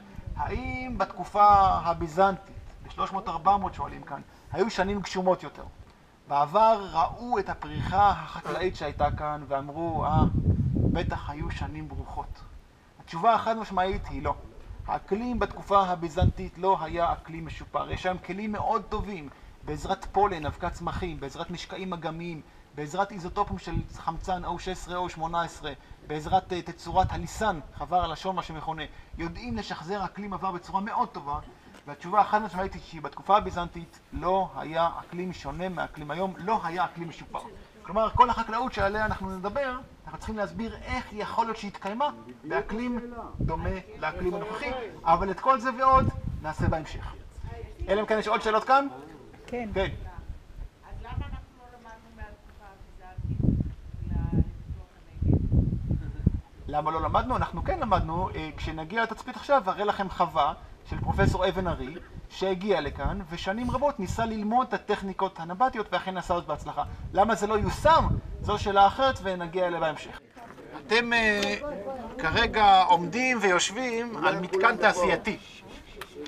מתקן תעשייתי של ייצור יין. אנחנו רואים גת מאוד גדולה, מאוד מונומנטלית, וכמובן שכשאנחנו רואים את הגת הזאת שמיד נראה איך היא פועלת, אתם צריכים להסתכל אל המדרונות ולהשתמש קצת בדמיון ולראות את הקרמים, לראות את הגפנים שקוראות תחת משקל האשכולות הענבים, ולראות שכל האזור הזה פרח. וזו לא הגת היחידה, אלא בסביבה המיידית של עובדה התגלו 5 גתות שונות, וכדי שתראו איך היא עובדה, יש כאן תאים. תא אחד, ותא שני, תא שלישי וכן הלאה. כאשר לכל תא הגיעה משפחה, לא, לכל תא הגיעה משפחה, והניחה את האשכולות מהשדה שלה, וחיכתה לתורה, שכן משפחה אחרת כרגע דורכת על היין כאן, שמתנקז דרך הצינור הזה אל תוך בור האיסוף, הבור שאוסף את התירוש, שבסופו של דבר יובל בקדים למערות ההתססה, שאחת מהן נראה לכם בהמשך, שם התירוש הפך ליין. כן? אז יש לנו כאן גת, והקנה מידה שלה מאוד מרשים ומעיד על כך שהחקלאות כאן לא הייתה עניין משני, אלא עניין מאוד משמעותי, ואם נעזר גם בחומר כתוב, והחומר כתוב המשמעותי ביותר הגיע משבטה, אתם ודאי מכירים את פפירוסי ניצנה, ומסופר שם שגידלו שעורה, וגידלו חיטה, וגידלו תמרים, וגידלו גפנים, וגידלו הרבה מאוד מוצרים, כאשר ברור שגידולים כאלו מעידים על איזושהי יכולת מאוד מאוד משמעותית, שאלה אנחנו כמובן נידרש, אבל נעשה זאת רק בהמשך. שנהיה בחלק התחתון. מההתחלה ועד הסוף. מההתחלה ועד הסוף. ציפי, אתה יכול לענות על השאלה אם למדו משהו מהרבה כן, אני אגיד, חבר'ה, עוד כמה דברים שאני רוצה להגיד כאן. שאלתם לגבי... שנייה. לא נבקר שם. היא לא פתוחה לקהל, זאת חוות בודדים שלא פתוחה לתיירות. אם הייתי יכול, הייתי שמח לקחת אתכם לשם, אבל אי אפשר. כמה דברים נוספים, לגבי מה שלמדנו מהם. אז ראשית, החווה שאתם רואים שם, זאת החווה של פרופסור אבן ארי, שישב כאן שנים בניסיון לשחזר וללמוד מהניסיון הנבטי, וכשנרד לשדות למטה, אני אנסה להראות לכם קצת מהעקרונות שלהם. ככה, על קצה המזלג, קצת מהעקרונות. דבר שני, מי מכם שהיה ומי שלא היה, אמליץ לו ללכת לחוות הבודדים כרמי עובדת, שהיא חווה מודרנית, חוות בודדים, שבעצם הגפנים שם גדלות על גבי השדות הנבטים, ששוחזרו, אבל באותם כלים עתיקים. כלומר, למדנו, אז כן למדנו משהו. למה זה לא מצליח? אני מצטער, אבל גם על זה נענה בהמשך. כן?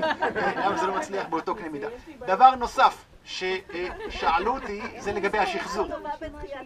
אתם לא צריכים לזכור, אני זוכר. זה בתוכנית. השאלות של בהמשך?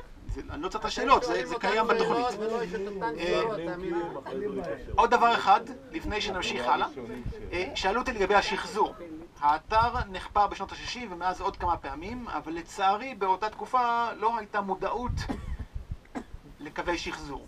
זאת אומרת ששחזרו את האתר ולא סימנו מה התגלה in situ, as is, ומה שוקם. מה שאומר שכיום קשה לי מאוד, קשה לי ולכל אדם אחר להגיד בדיוק איפה עובר הקו. קשה מאוד מכיוון שלא סימנו את זה. לא סימנו, זו כמובן טעות, אבל זו טעות שקל להגיד בדיעבד, כי הנורמה הזאת לא הייתה קיימת. מאז זה השתרשה, וכיום בכל אתר מסמנים בצורה ברורה. כאן לא, זה עבר שחזור משמעותי, אבל אני לא יכול להגיד לכם בדיוק מה שוחזר ומה המקור. זה, אני מקווה, עונה על כל השאלות שהיו עד עכשיו, חוץ מעל אלו שנענה בהמשך. ומכאן אנחנו נאסוף את הגת ונעבור אל החלק השני של האקרופוליס. היינו המצודה, וכרגע אנחנו עוברים אל תוך הטמנוס, אל תוך המתחם המקודש, בו היו מקדשים שלימים הוחלפו בכנסיות. בסדר? אז בואו ניכנס. אני עומד כאן על איזשהו... בתוך הגת הזאת היו כמה שלבים. לא אכנס כאן לפרטים. בשלב הראשון זה יצא דרך שם, וכנראה כאן שלב נוסף. יש כאן כמה שלב שמעוניין מוזמן להתקרב. אנחנו בעצם עומדים כאן ליד דגם כנסייתי. כאשר אנחנו מכירים לא מעט כנסיות במרחב, מיד נאמר עליהם כמה מילים. הדגם די תואם את הסכמה הכללית של כנסיות, אני אזכיר את זה כאן בקצרה, אני בטוח שאתם מכירים ואני לא ארחיב את זה. אפשר לראות כאן את האטריום, את החצר הקדימונית, לאחריה יש כאן מרחב שנקרא נרטקס, מעבר לעמודים האלו, זה הפרוזדור, ומעבר לנרטקס נמצאת הכנסייה. הכנסייה עצמה היא כנסייה בזיליקאית, ותתעלמו מהגג הזה, הוא כנראה לא היה כזה, אבל יש בו שני טורי עמודים שמחלקים את המרחב לשלושה פרוזדורים, ובקצה הרחוק אפשר לראות את האפסיס, כן? ולפניו את הבימה. את הבימה שאלה למאמינים אסור היה לעלות. כדי שנדע שאסור לנו לעלות, לנו למאמינים יש סורג שמבהיר שזה קצה התחום של פשוטי עם, רק הכומר הוא זה שעולה למעלה.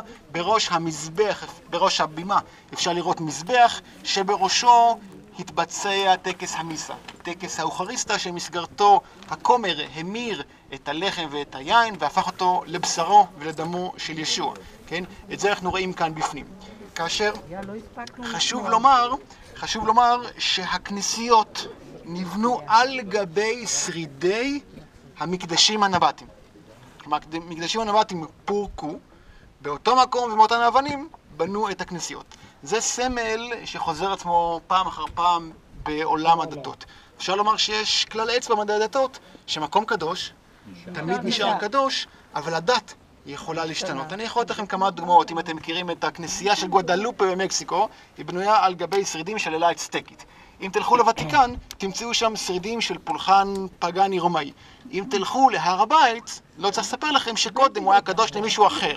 ובין מה שאתם חושבים עליו, אז היה גם שלב נוצרי, ומקדש ליופיטר, ואלו שלבים אחרים. כלומר, מקום קדוש תמיד נשאר קדוש, ואפשר להזכיר גם את קברי הקדושים, שאנחנו כבר לא יודעים אם זה קבר שייח או צדיק כזה או אחר, מה קדם למה, אבל אין ספק שהמקום קדוש נשאר קדוש, והריבון מגייר, מנצר, מאסלם את הדמות לפי צרכיו הוא, כך גם כאן. כאשר אם תסתכלו על האבנים, חברים, אם תסתכלו על האבנים שנמצאים מימין, כרגע אפשר לראות בקלות אבן בולטת, מאותרת, מימין לפתח, רואים אותה? האבן הזאת, בפרט העמודים שנמצאים משני צדי הרוזטה, אולי מזכירים לכם את העמודים שראיתם במערת הקבורה שראינו קודם, נכון? כלומר, כאן אנחנו רואים סמל... זה סמל רומאי, לא? סמל נבטי. סמל נבטי, והנה הסמל הזה נמצא בתוך כנסייה. את הסמל הזה, שהוא נקרא לו פרווה, הם יכלו להכניס, אבל סמלים אחרים שהם יותר מובהקים, לא חשוב המשמעותי, חשוב המובהק. מה שצרם להם הם לא יכלו להכניס, ונמצאו בכנסיות אבנים שסובבו. כשהצד המאותר בסמלים פגניים מבחינתם הם בצד הפנימי. כלומר, להשתמש באבנים, אבל בלי סמלים של האלוהות. כאשר לפני שניכנס אני רוצה לומר מילה על האמונה... רגע, הצלב הזה נבטי? אין כאן צלב, אני לא רואה שם צלב. זה לא צלב? יש שם רוזטה, אבל אין שם צלב. יווני. זה רוזטה. זה רוזטה. זה זמל שהוא מעגלי, ולפעמים הוא מורכב מעלים שונים או מצורות גיאומטריות שונות. זאת דוגמה לרוזטה. צורה שהיא מעגלית בכללותה, אבל היא מורכבת מעלים שונים. רגע, בואו, אני רוצה להמשיך הלאה. באמונה הנבטית שאמרנו שהיא פגנית, אבל אמרנו שזה חסר משמעות כי כולם היו פגנים. לכולם היו אלים רבים. אני רוצה להזכיר קצת מהאלוהויות הנבטיות. האל הראשי כונה דושרה. דושרה היה אל המים, הצמיחה והשגשוג, ואולי זה לא צריך להפתיע אותנו שמרחב מדברי, צחיח ושומם יחפשו את אל המים, כן? הוא ולא אחר. הזכרנו את האלות, את אלו שמופיעות גם באסלאם, אלמנת, אלת ואל-עוזה, זו שזוהתה עם אפרודיטה, ודיברנו על זה קודם. אל נוסף שהיה חשוב להם הוא עובדת, המלך של העיר שהפך לאל, וגם את שמו כבר הזכרנו במערת הקבורה. היה כאן גם פולחן לאל האדומי. שוב, במרחב המדברי יש איזושהי דינמיות, האל המדברי כונה קוס. קוס, וגם הוא נאבד על ידי הנבטים, ויש עוד אלוהיות רבות, אבל הזכרתי את המרכזיות שזכו לפולחן לעתים במקביל ולעתים מקדש לכל אחד ואחד. זה השלב הראשוני, השלב הנבטי. ואמרנו שבהדרגה הנבטים עברו תהליך של רומניזציה.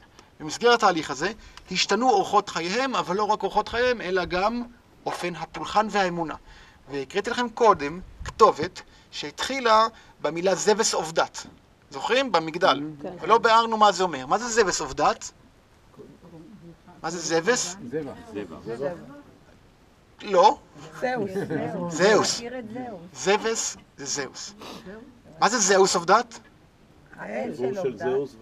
חיבור של זהוס ועובדת. כלומר, אנחנו מדברים כאן על מהלך סינקרטיסטי, שבו שתי אלוהיות, אחת נבטית מדברית, אחת יוונית מהמרחב הים תיכוני, התאחדו לידי ישות אחת. ויש כאן מקדש שהוקדש לאל עובדת, ובשלב מאוחר שלו נמצא הכתובת זהוס עובדת. כלומר, שתי הישויות האלו אוחדו, זה לא תהליך של להפוך דת. לתת למקומיים את מה שהם מכירים ולאט לאט להכניס אותם... לא, ממש לא תהליך של לתת למקומיים. המקומיים, הם הנבטים, נקרא להם בשמם, לקחו את מה שהם רצו. אף אחד לא נתן להם, אף אחד לא כפה עליהם. הם עצמם עברו תהליך של, אם תרצו, הלניזציה. וגם זה לא אמור לזר לכם. דיברנו קודם על הקבלות נבטיות חשמונאיות, ואתם יודעים שבקרב הממלכה החשמונאית הייתה לא מעט התייוונות, נכון? אם אבי השושלת יוצא וקורא מי לאדוני אליי, נכון?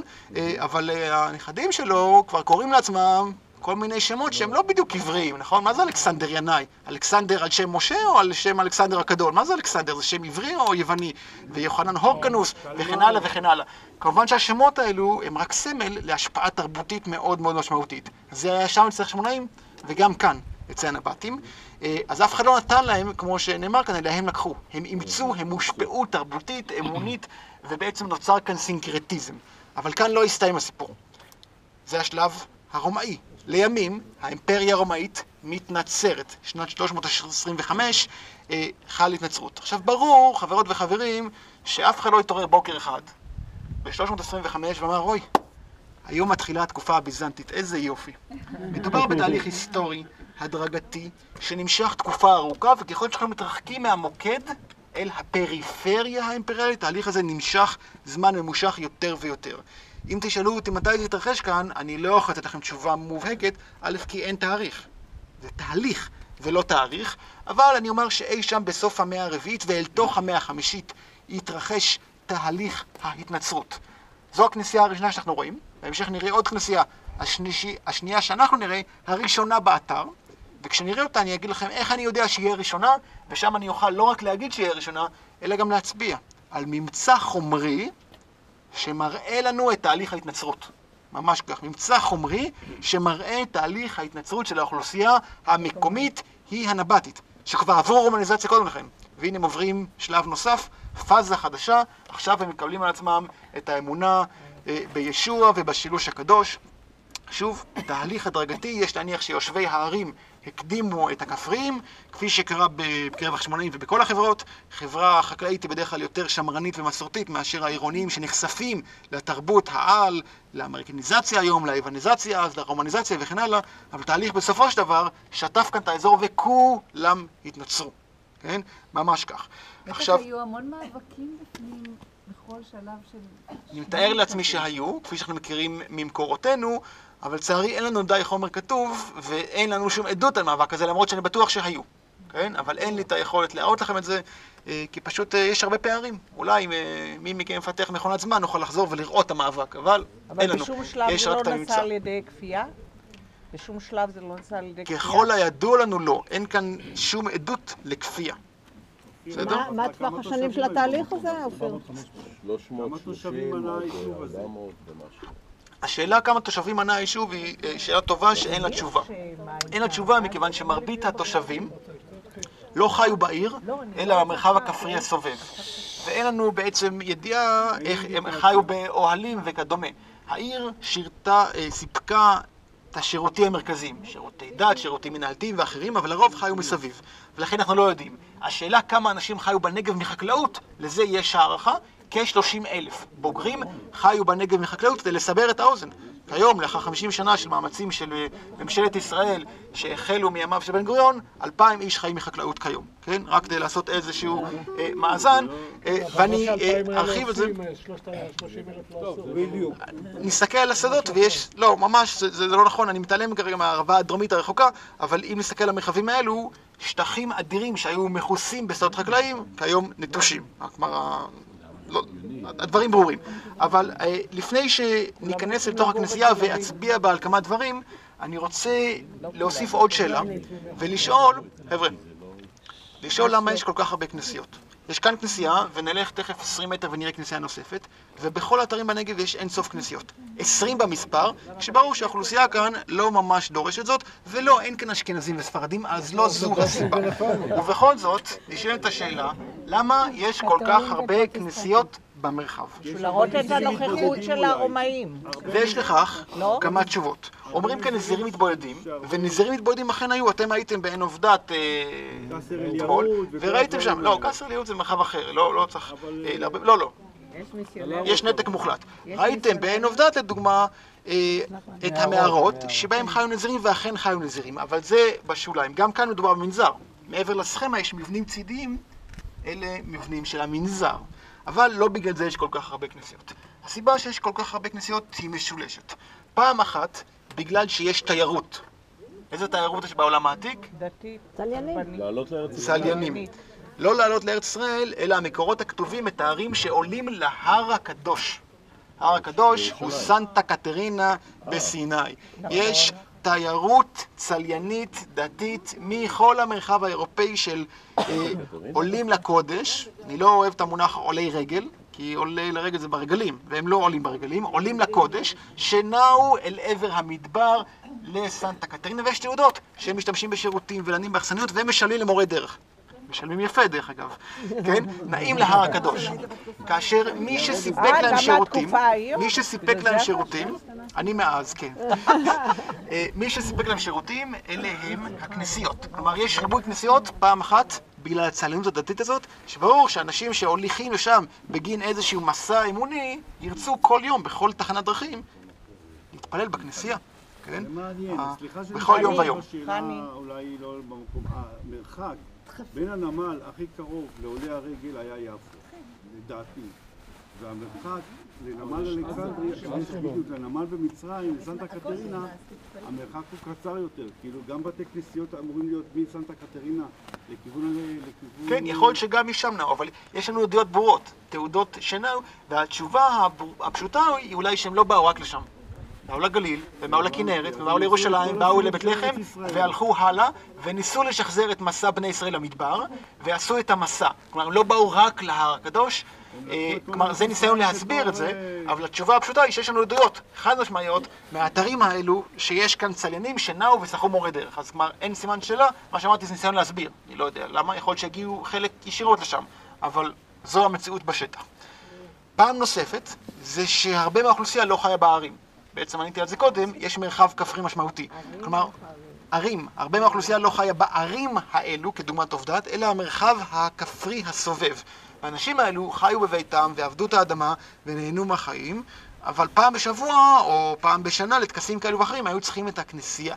אז בעצם יש כאן נהירה של מרחב כפרי גדול בהרבה מהאוכלוסייה העירונית עצמה.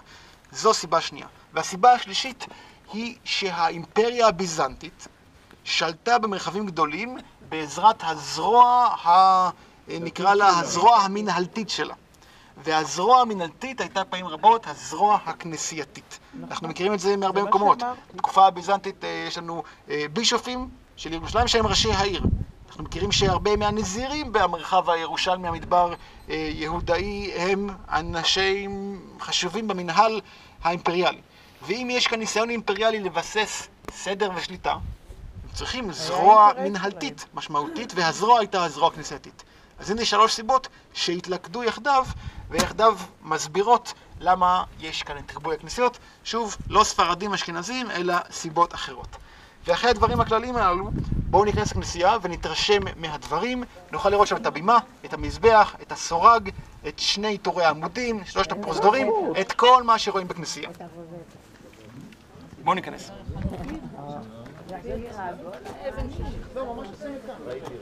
השם עובדת הוא שם מצרי במקור? לא, שם נמל.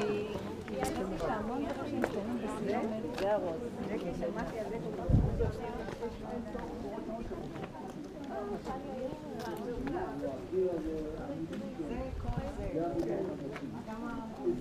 כמה ספסלים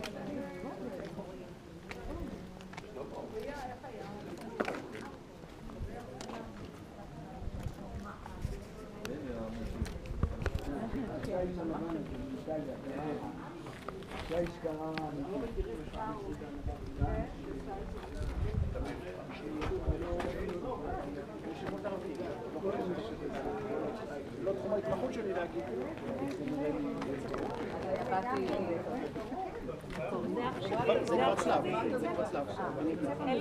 קודם כל, חברות וחברים, קודם כל לבקש מכל הכופרים לרדת מהבימה. לרדת מהבימה, זה מקומו של הכומר והכומר בלבד. המאמינים יכולים להיות כאן למטה, לא לעלות לבימה למעלה. שנית, אומר לכם שהשיש הזה, שיש במובן העממי, זה כמובן לא שיש במובן הגיאולוגי, שנראה לכם כמו נטע זר, הוא אכן נטע זר, מכיוון שבפרעות שבהן השמידו את האתר הזה ב-2009, השמידו את לוחות השיש המקורי. רק שנייה, לא באמצע המשפט. אני באמת משתדל לענות על הכל, חוץ מה שאני אענה בסוף. אבל תנו לי לסיים את המשפט. אז אמרנו שיש כאן לוחות שיש שהם שחזור, מכיוון שהלוחות המקוריים הושמדו. הביאו את אותו שיש, אבל חדש, ולא כזה שעבר התיישנות של 2000 שנה. אם תסתכלו כאן, אפשר לראות את המקורי, שהצליחו לחבר. כלומר, כך זה נראה לפני השחזור. כאן זה כמובן לא רוזטה אלא צלב. זה כבר צלב במובן המובהק. הסברתי כבר לכל האלמנטים שנמצאים בכנסייה חוץ מהאלמנט הזה. על מה אני עומד? אני עומד על מה שמכונה אמבו. אמבו זה הדוכן שלראשו עלה הכומר, וממנו הוא דיבר עם הקהילה. פעמים רבות האמבו הוא גבוה ומרשים יותר, ולעיתים צריך לעלות עליו במדרגות.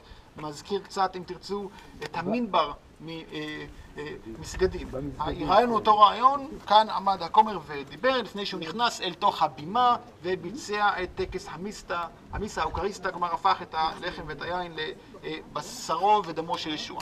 אז זה המבנה. בנוסף, יש כאן לוחות שיש ברצפה, יש כאן אחד, כאן היה אחד שרוסק ושם יש עוד אחד, ובעצם כל הלוחות האלו מספרים לנו, יש להם כתובות ביוונית, שמספרים על אנשים שנקברו כאן. באחד מהם נקבר תיאודורוס, איזשהו מרטיר, ונראה שהצליינים שנהרו לכאן לא הלכו רק להר הקדוש, אלא בדרך גם חלקו כבוד למרטירים השונים שמצאו את מותם, אולי במסגרת הניסיונות לנצח כאן את האוכלוסייה, אולי במסגרת קרבות עם פגנים, אין לנו תיעוד חוץ מזה שהתייחסו אליהם כמרטירים. ואחת המערות למטה, שלצערי אני לא אוכל להראות לכם כי כרגע בשיפוץ, יש שם ציור של אדם פרטי שזה ביתו, ליד גמל שמבקש את ברכתו של תיאודורוס, מהכנסייה הזו. לכן היא מכונה, בשפתנו, כנסייתו של תיאודורוס. אנחנו לא יודעים איך כינו אותה בעבר, אבל תיאודורוס הקדוש, המרטיר, נקבר כאן, וזו דוגמה שוב לפעילות הנוצרית הענפה במרחב הזה. אז זה לגבי המקום, וכעת נלך לכנסייה השנייה, ובה אני לא אספר ברחבה כי בעצם יש שם את כל האלמנטים שיש כאן, רק שהם במצב שימור הרבה יותר רעוע, כלומר פחות בולטים, אבל אפשר לזהות אותם. ויש שם דבר אחד שאין כאן, כי לא היה כאן, וזה לא ציטוט של אף אחד, ואותו אלמנט הוא האלמנט שמעיד שהכנסייה היא הכנסייה הראשונה באתר, היא הכנסייה מימי התנצרות האוכלוסייה, בה אפשר לראות העדות להתנצרות האוכלוסייה עצמה. אז בואו נלך.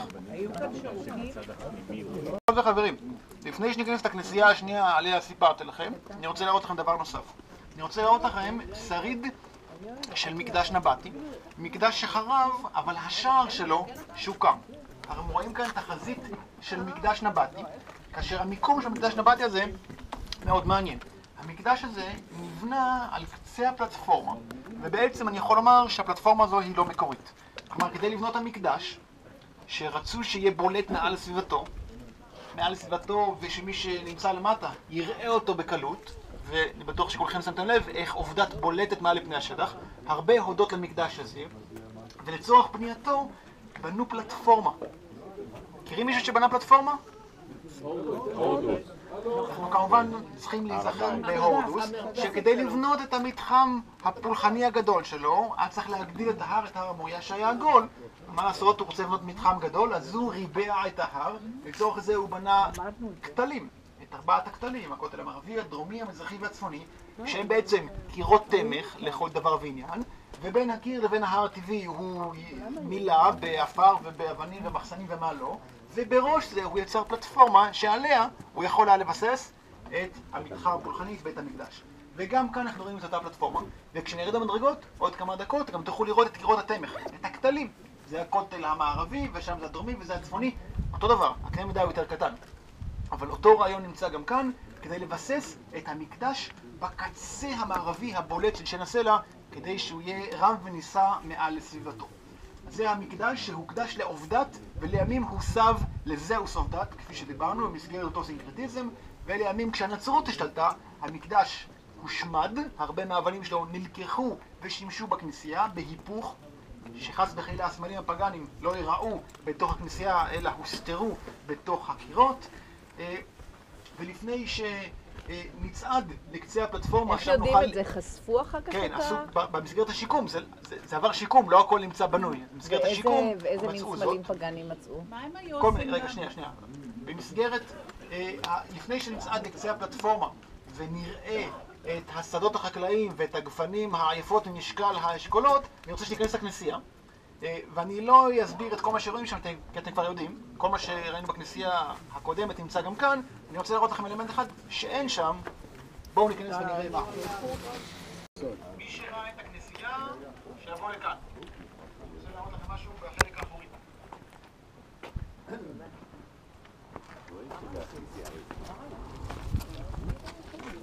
מה שאנחנו רואים זה בעצם בפטיסטריום, מקום ההטבלה. שכולכם יודעים מה זה בפטיסטריום, נכון? כל תינוק, הרך הנולד, מוטבל כסמל להכנסתו תחת כנפי הנצרות. נכון? ואני מניח שבכנסיות מודרניות ראיתם רבים מכם את אגן הטבילה. מה גודלו? קטנצ'יק. מה עושים בתוכו? לוקחים את התינוק ומטבילים אותו, ולפעמים מסתפקים בהטלת היד ומתיזים עליו כמה טיפות כדי להכניס אותו באופן סימבולי. אז הנה, אנחנו רואים את המקום הזה, ואולי החלל הזה מתאים לנו לפטיסטריום טיפוסי. אבל מה זה? סלאב. זה לטבילת מבוגרים. סלאב. נכון. זה לטבילת מבוגרים. טבילת מבוגרים, אבל הפטיסטריום אמור את משהו קטן. לא. אז מה זה הדבר הזה? אבל אז לקחו את הנבטים. ההסבר קשור לעובדה שהפטיסטריום הזה הוא מתקופת התנצרות האימפריה, או אם תרצו התנצרות האוכלוסייה במרחב הזה. בשלב הזה לא הטבילו רק את התינוקות, אלא גם אנשים בוגרים, כשהם קיבלו על עצמם את דת הנצרות. ולכן, בכנסיות מהתקופה הזו, ורק מהתקופה הזו, מוצאים בפטיסטריום כאלה. גדולים, מסיביים, שבהם יכלו לטבול גם הבוגרים. בשלב הבא, כמו הכנסייה הבאה שראינו, כבר מוצאים רק את הפטיסטריום הקטנים. כלומר, בכל האתרים בנגב מוצאים בפטיסטריום כאלו, מהכנסיות הראשונות בכל אתר, משלב התנצרות האוכלוסייה. כן? ובשלב הבא, שוב חוזרים לנועל הרגיל, שבו בפטיסטריום זה דבר קטן, שבו מטבילים תינוקות. אז הנה, אם תרצו, עדות אילמת לכך שהאוכלוסייה התנצרה, עדות לכך שזו הכנסייה הראשונה והיא הכנסייה השנייה, ובעצם יש לנו כאן סימן לתהפוכה נוספת שעוברת על הנבטים. התחלנו איתם כעובדים אלוהיות מדבריות שונות. בשלב הבא הם עברו רומניזציה ודיברנו על זהוס אוף דת, אותו מיזוג אמוני, תרבותי, והנה במסגרת תהפוכות הזמנים האוכלוסייה מתנצרת, מקבלת לעצמה את הנצרות, ואנחנו כבר נמצאים בתוך התקופה הביזנטית. אז ראינו כאן שלבים שונים בהתפתחות של העם המופלא הזה, שידע להסתגל ולהתאים את עצמו לתקופות המשתנות, לאורחות הזמנים המשתנות, ועדיין נתנו לדבר איך הם הצליחו להפריח את השממה, ולא פחות חשוב מכך, מה גרם לעובדה שהיום זה נראה כמו שזה נראה. כי אתם מסתכלים ואולי בעיני דמיונכם אתם רואים את הקרמים, אני מקווה שכן, אבל כיום זה לא שם. אז צריך להסביר מה קרה שכל החקלאות המרשימה הזאת קרסה ונעלמה, ובעצם הנגב חזר למה שהוא היה שנים לפני כן, לאותה שממה. כל זה ועוד בהמשך. אנחנו מתחילים כרגע לרדת. בזמן הירידה כבר במדרגות אני אבקש מכם להציץ ולראות את קירות התמך. יש לה פלטפורמה עליה בוסס המקדש הנבטי, שמזכירים את הכתלים ההרודיאנים. אני גם מבקש מכם להסתכל ימינה ושמאלה ולראות שכל המדרון כולו בנוי וכולו עם מערות, כולן מעשה ידי אדם. איפה החומה? רגע, שנייה, חבר'ה, שנייה. לא, זה לא תל, הכל כאן העיר עובדת, עיר נבטית, יש לה שלבים, אבל לא תל, כי זה לא יושב לאחר שזה ניתן לתקופה הביזנטית. אז לראות את זה, החומה עברה בחלק התחתון, מי שיסתכל, לא רואים אותה כרגע, בחלק התחתון, תוך כדי ירידה מי שיסתכל לכיוון ההוא, אנחנו לא רואים כרגע, אפשר לראות שם גת נוספת בחלק התחתון. בקיצור, תפקחו את העיניים, ותוך כדי ירידה אני אכניס אתכם למערה אחת או שתיים. אל תיכנסו למערות שאני לא נכנס אליהן, בסדר? ניכנס יחדיו לאחת או שתיים.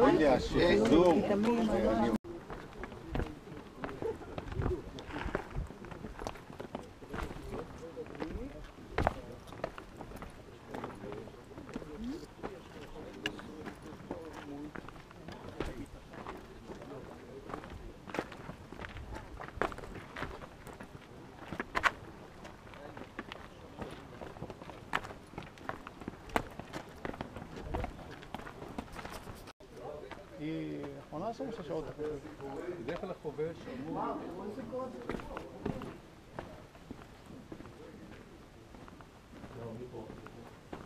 לא, ימינה הוא אמר.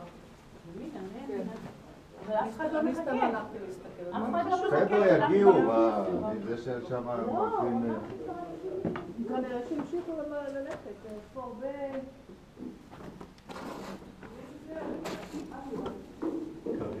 כן, אבל בחורף מה? שמים פה מדורה. חברות וחברים, יצאנו מהאקרופוליס, שם את המצודה, ראינו את הטמנוס, על המורכבות האמונית פולחנית שבו, ועכשיו אנחנו בעצם במה שאפשר לכנות העיר התחתית.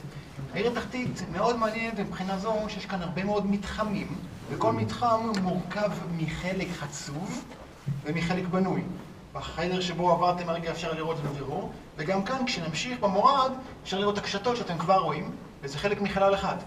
מתחם שחלקו היה חצוב וחלקו בנוי.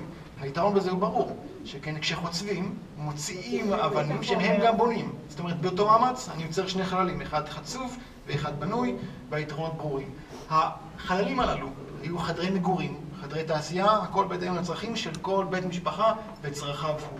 במקרה הזה בחלק הפנימי יש מדף שבו יש גומחות, בתוכן הניחו את הקדים שבהם יפסנו את התירוש. ראינו למעלה את הגת, בה דרכו על הענבים כדי לגרום לענבים לשחרר את הנוזל היקר, וכאן זה עבר את הליך ההתססה כדי שיהפוך ליין. יש לנו עדויות שהיין המדברי היה מאוד מבוקש, כן? שילמו עליו מחירים משמעותיים. יין שנוצר כאן היה יין איכותי ומבוקש ברחבי השטחים. מה זה בחלק הפנימי? יש שם הרבה חדרים, לא את כולם אנחנו יודעים לחלוטין, אבל לשימושים שונים, כאן זה כנראה יותר תעשייתי, שאחרים שהיו למגורים, חלק ניסו, גם בדרך אולי ראיתם פסלים בחלק מהמערות, שזה ככה, על פי דמיינו של המשחזר, אנחנו לא באמת יודעים לגבי כולם, ככה או אחרת חללים ששימשו את האוכלוסייה שחיה כאן, כאשר אפשר גם להסתכל לתקרה ולראות כאן את סמל הצלב, כן? ואפשר גם להסתכל ולראות שיש שם צבע, צלב מובהק, אפשר לראות שם צבעים, אפשר לראות צבע שחור. מי שלא ראה יתקרב ויראה, תראו את זה בבירור. בעיגול על התקרה. אבל זה לא הצלב היחיד, יש שם עוד צלבים. ואם תסתכלו, חבר'ה, אם תסתכלו, תראו שיש שם גם צבע. כאן זה על הצלב צבע שחור, משמאלו צבע אדום, כלומר כל התקרה הזאת נצבעה. אפשר גם לראות בפינה אם תסתכלו בפינה שמעל משמאל הפתח, יש שם איזושהי צורה מעניינת, זו צורה של שור, צורה של ראש של שור, ראש של פר. ממש בפינה שם. אפשר לראות את הקרניים, תתקרבו היטב. אפשר לראות את סימני החציבה. אפשר לראות את סימני החציבה של האזמל לאורך כל הקירות. כלומר, מתחם מאוד משמעותי ששימש לצרכים שונים. מי שנכנס קודם, טוב ויפה, ומי שלא, אני אזמין אותו להיכנס למערה כדי לראות את הדברים שעליהם דיברתי. ומי שכבר ראה, אנחנו ממשיכים הלאה המורד. יש עוד דבר אחד, אתר אחד, שאני רוצה להראות לכם לפני שנגיע חזרה לאוטובוס. מרגילות האתר. אם נסתכל אחורה, חבר'ה. אם נסתכל אחורה, אפשר לראות את האקרופוליס, אפשר לראות את המקדש הנבטי עם קירות הטבע, אפשר ממש לראות את המקדש. דיברנו על האתר, על המבנים, על בורות המים, והנה אנחנו נסתכל למרגילות האתר. לא לזרוק אבל נפנים. הנה אנחנו מגיעים כאן למרגילות האתר, חבר'ה. אולי זה עושה לא מצב רוח. חבר'ה, שקט, הוא מסביר. שקט! חני, מה העניינים? מה קרה? נקראת לסדר. הגענו למרגילות האתר, והנה הגענו לאחר שדיברנו על בורות לבאר. מטבע הדברים אפשר לראות שבור לא חופרים לעומק הזה. בור צריך להיות במקום שאפשר לנקז עליו מים, וכאן אין ממש שיפול, לכאן אין תעלות ניקוז, זוהי באר, כלומר באר נחפרה על ידי אדם כדי להגיע למי תהום. אפשר לשאול אם העיר שם למעלה, למה שמישהו כאן למטה יטרח לחפור באר, ולא סתם לחפור באר, אלא לחפור באר בעומק של 70 מטר. 70 מטר. לא תמיד יש גשם. 70 מטר, בלי טרקטור, בלי כפות הידראוליות. תחשבו על אנשים שיורדים, חופרים בצורה מעגלית ועולים עם הדליים, ועוד ועוד ועוד ועוד ועוד ועוד ועוד 70 מטר. למה להם לחפור באר לעומק של 70 מטר המקום הזה? בשביל השנות בצורת. שאין מים בבור. אני אתן במבנה שבמקרה הזה נמצא ליד. אתה מעצבן כבר, בהמשך. אנחנו בית מרחץ. בית מרחץ זה דבר מוכר. יש כאן את כל הרכיבים. אתם יכולים להסתכל ולראות את הרצפה הכפולה, את עמודי האבן שבעצם תמכו ברצפה כפולה שאומרת, זה מכונה היפוקאוסט. בקירות אפשר לראות צינורות החרס שמכונים טומולים, כאשר גם מתחת לרצפה וגם בצינורות זרם קיטור. מחוץ למבנה היה תנור, הרתיחו את המים עד שהפכו את המים לקיטור, והעדים האלו עברו וזרמו מתחת לרצפה ולאורך הקירות כדי להלהיט את הקירות ואת הרצפות. ואז המתרחצים הגיעו עם דלי מים ושפכו אותם על הרצפה כדי שיהפכו מיד לעדים, והנה לכם סאונה לכל דבר ועניין. כדי שלא תהיה כאן לחות אינסופית, אז יש פתחים בתקרה, כדי שהלחות תוכל להשתחרר, וזה נכון לכל בית מרחץ, ואתם ראיתם בתי מרחץ, כנראה גם מרשימים מזה. ובכל זאת, אנחנו לא נמצאים כאן בציפורי או בית שאן, או באזור שהנערות זורמים שם בשפע, אנחנו נמצאים כאן במדבר. בכל זאת גם כאן רואים את זה. ואם דיברנו קודם על הסינקרטיזם ועל הרומניזציה, אז הנה לכם אחד הסמלים המובהקים. כל כך היה חשוב שגם כאן יהיה בית מרחץ. כי רומאי הוא רומאי, ורומאי צריך בית מרחץ. והם אולי נבטים, אבל הם הפכו לרומאים בתרבותם ובאמונתם. בהמשך גם התנצרו בהתאם להתנצרות האימפריה, וגם הם היו זקוקים לבית מרחץ. והכל כך חשוב שיהיה בית מרחץ, ומים אין, אז חפרו באר בעומק של 70 מטר, כדי שהדבר הזה יהיה אפשרי. 70 מטר בעומק האדמה, חפרו ומצאו, ויש שם עדיין מים, כרגע השמש מסנוורת, בשעה הזאת אי אפשר לראות, בשעה אחרת קל לזהות המים עדיין, בקרקעית יש שם עדיין מים, והנה תראו איזה מאמץ כדי שכאן יהיה בית מרחץ, כי בעולם הרומי אי אפשר בלי בית מרחץ. שימו לב לרומניזציה שהגיעה גם עד לכאן לקצוות הנידחים של האימפריה. ושוב, כל הסממנים של בית מרחץ שאני לא ארחיב עליהם, כי אתם ראיתם ואתם מכירים, והנה הם גם כאן. ומפתיע גם ההשתמרות של המבנה הזה. הוא עבר איזשהו שיקום, אבל ככלל הוא השתמר בצורה מאוד יפה לפני מאות בשנים, וזה בהחלט מרשים מאוד. ובשלב הזה אנחנו נעצור וניגש לחניון. אני יודע שיש כאן לא מעט שזקוקים וזקוקות לשירותים. אבל לא ראינו שם, אני רוצה לקרוא. מיד, אנחנו נעצור כאן ונלך לשירותים, ולאחר מכן נעשה הפסקת צהריים, ולאחריה אני אשתדל לענות על כל מה שטרם עניתי. מי שרוצה לראות את החלק השני מוזמן, למרות שרואים בו אותם חלקים, אבל תעשו אותו דבר? ותראו שם את החלקים החסרים. נכון?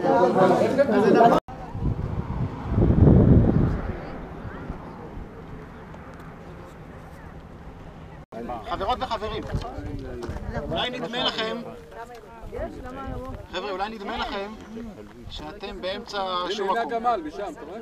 ראיתי. ראית אותו? אולי נדמה לכם שאתם באמצע שום מקום, אבל בעצם אתם בלב ליבו של שדה חקלאי. וכדי שתבינו מה מדובר, אני אתחיל עם שאלה. אבל שאלה שאני אענה עליה מיד, מבטיח. אם אנחנו מדברים על חקלאות בנגב, מה צריך כדי שנוכל לפתח חקלאות? מה הגורם המקביל? מים. אומרים לי מים? קרקע. ואומרים לי קרקע. אם אני אדבר על הרי יהודה, אז אני מניח שהרוב יגידו לי מים, צריך מים, נכון? ואם אני אדבר על האזור הזה... אדמה גם, אדמה, מינרלי, צמחים שיתאימו לנו. אומרים לי אדמה ואומרים... אז אולי נתחיל ואבהיר מה ההבדל בין אדמה לבין סלע. כן? אז אולי ברור, בכל זאת אני אדגים, כן? זו אבן סלע לצורך העניין, וזה אדמה. זה האדמה. מה זה אדמה? אדמה זה סלע שהתפורר בתהליכים גיאומורפולוגיים מורכבים, אני לא אכנס אליהם כאן. כן, אבל ברור ההבדל. עכשיו, מה זה אדמה? לפי הנייר חם זה באמת... קיבלת ממני אדמה? לא, אני במידון גבוה. אבל זה לצבי לא עושה להתנצל מראש. לא, היא חקלאית, אל תרגיש לא נע. הכל בסדר. בסדר? כאשר, על פי רוב כששואלים אנשים, שלא תראה לה מה זה הדגמה של מים. על פי רוב, כשמדברים על הגורם המקביל למדבר, מדברים על מים. זה מה שחסר ובלי הדגמות. אבל, סימון ירד כבר קודם. לא חייבים להגיב לכל דבר, אבל כאן זה התאים. אבל באמת היא שהמדבר לא חסרים רק מים, חסרה אדמה. כיוון שאם נסתכל על מרחבים אדירים, וכרגע זה לא דוגמה, ואחר כך תבינו למה, המדבר הוא הרבה פעמים סלעי. השיטפונות לוקחים איתם את כל האדמה שלא מצטברת, והאדמה אז נסחפת הלאה לעמקים המרוחקים, או אולי אפילו עד הים. כלומר, כאן לא נשארת אדמה. מי מכם שראה שיטפון במדבר יודע שצבעו הוא לא מים שקופים, אלא מים עכורים, בוציים, חומים, כהים מאוד. כלומר, כל האדמה נלקחת. ולכן, כדי לפתח חקלאות, צריך לעצור ולאגור גם מים וגם אדמה. איך עושים זאת? על ידי סכרים. כאשר אם זה הערוץ, כן, זורם מטה, ואני בונה סכר, מה עושה הסכר? עוצר את המים. הסכר עוצר את האדמה ואת המים. מה קורה לאדמה שנעצרת? היא נאספת שם.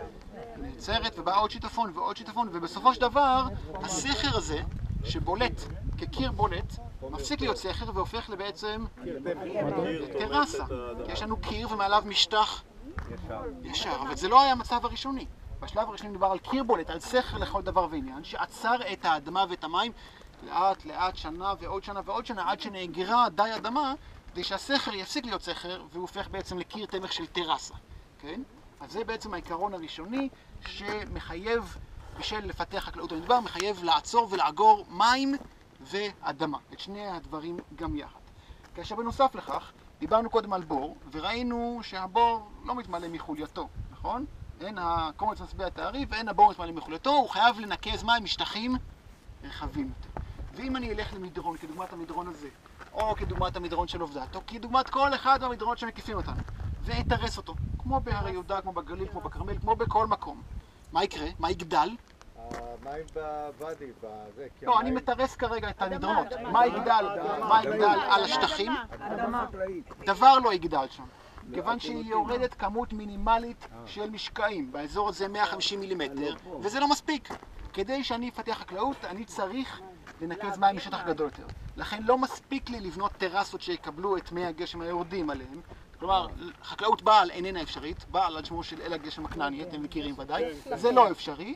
אין גם מעיינות, שמהם אני יכול לשלח את המים כמסגרת חקלאות שטחים. ולכן התפתחה כאן חקלאות אחרת, שמכונה קציר נגר. קציר נגר, קציר מלשון לקצור, לנקז, נגר, כשהכוונה היא לנגר עילי, למים שזורמים על פני השטח. כאשר העיקרון הוא שאני בונה טרסות ובונה שדות חקלאיים, לא בכל שטח שאני יכול, אלא לדוגמה, אם אני צריך 1,000 מילימטר, סתם כמספר, ויורדים 200, אז אני אבנה טרסה בשטח שהוא 50 מהשטח שעומד לרשותי. ו4/5 אחרות ינקזו את המים אל השטח הזה. כלומר, ואני מרשה לעצמי להביא לכם איור שהכנתי כשהייתי בתיכון, והדרכתי כאן, ואני אעביר את זה, זה קצת ילדותי, אבל לא הכנתי חדש. אנחנו רואים כאן מדרון, בהרי יהודה, בגליל, כושר ציור זה לא כושרי, אבל כך או אחרת, הדברים ברורים, מיד נעביר לכם את זה, שרואים שכל המדרון הופך לטרסות, וזה מספיק.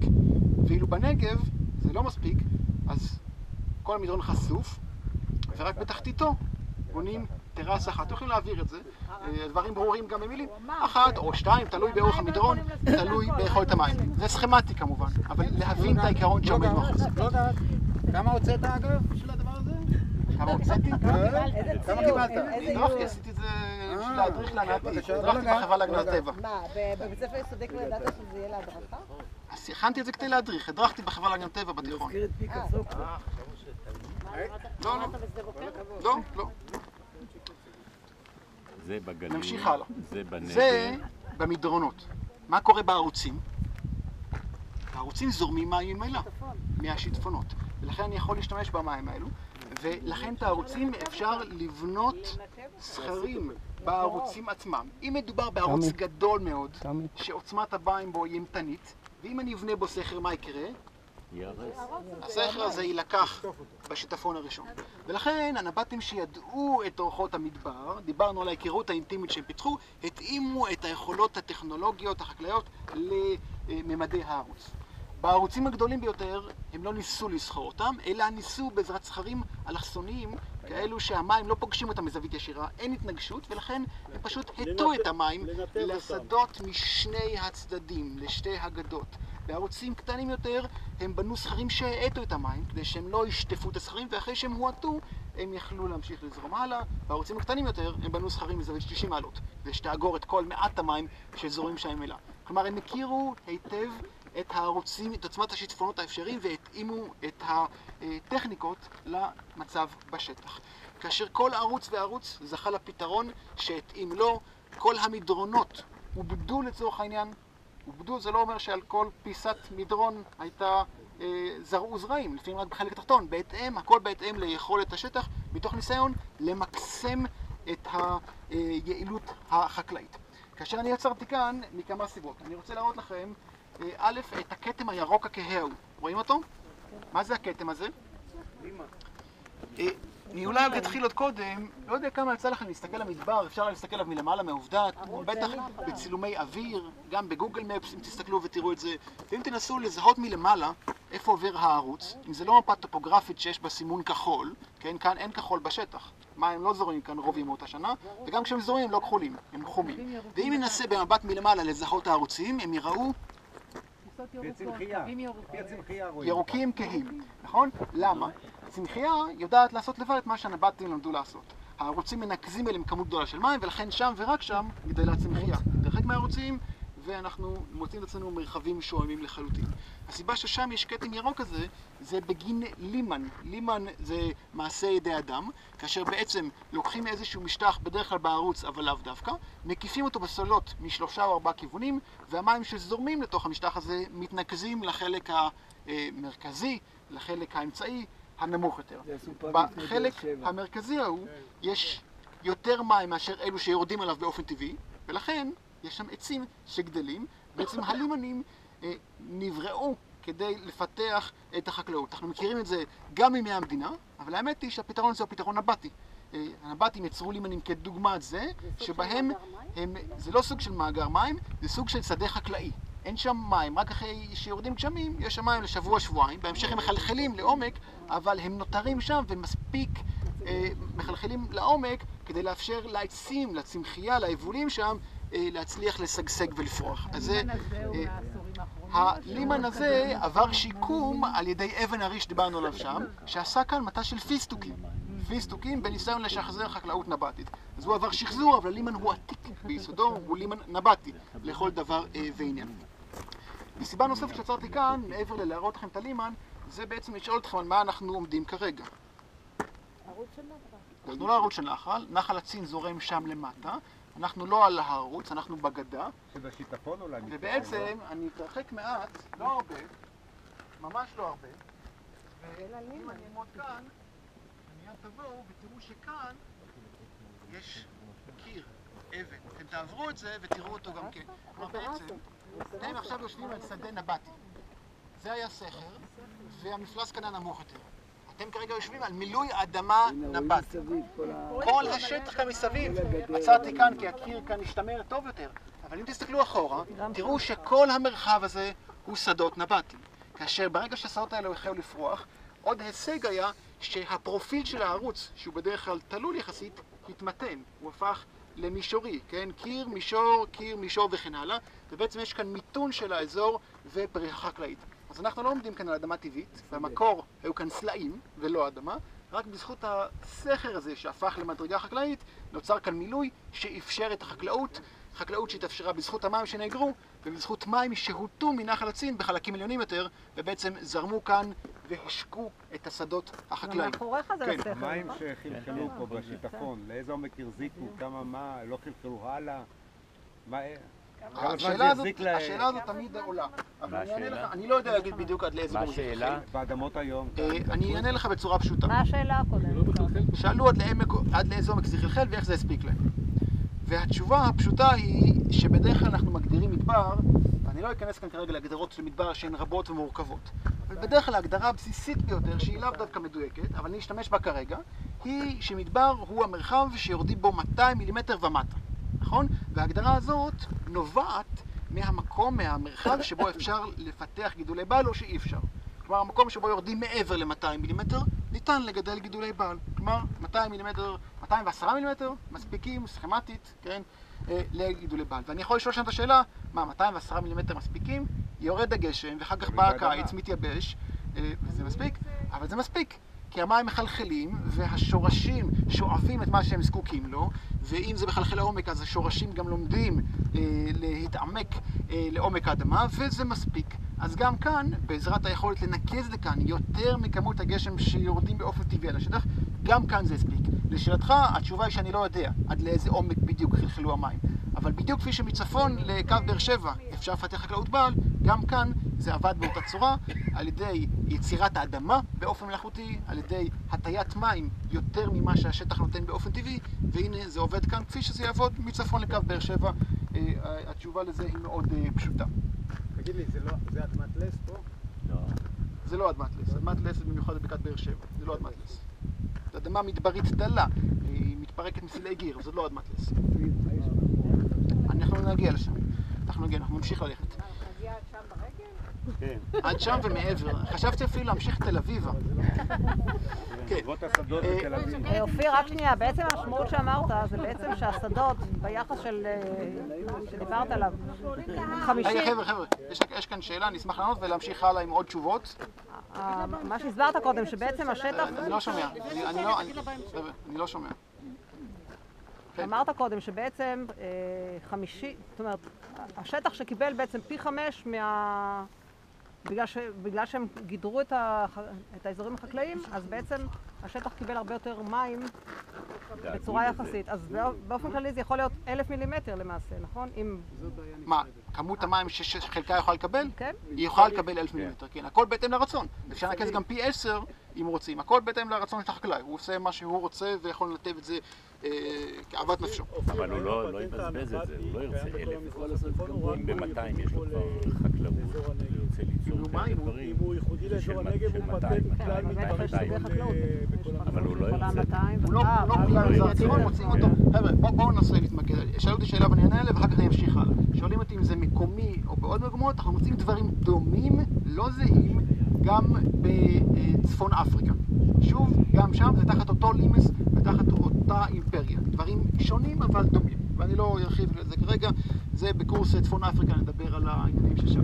בסדר, בטריפוליטנה, בלוב, גם שם מוצאים דברים שונים דומים. אני אמשיך הלאה. הנה דיברנו על איך אפשר לפתח כאן חקלאות. מה קורה אם יש שנת בצורת?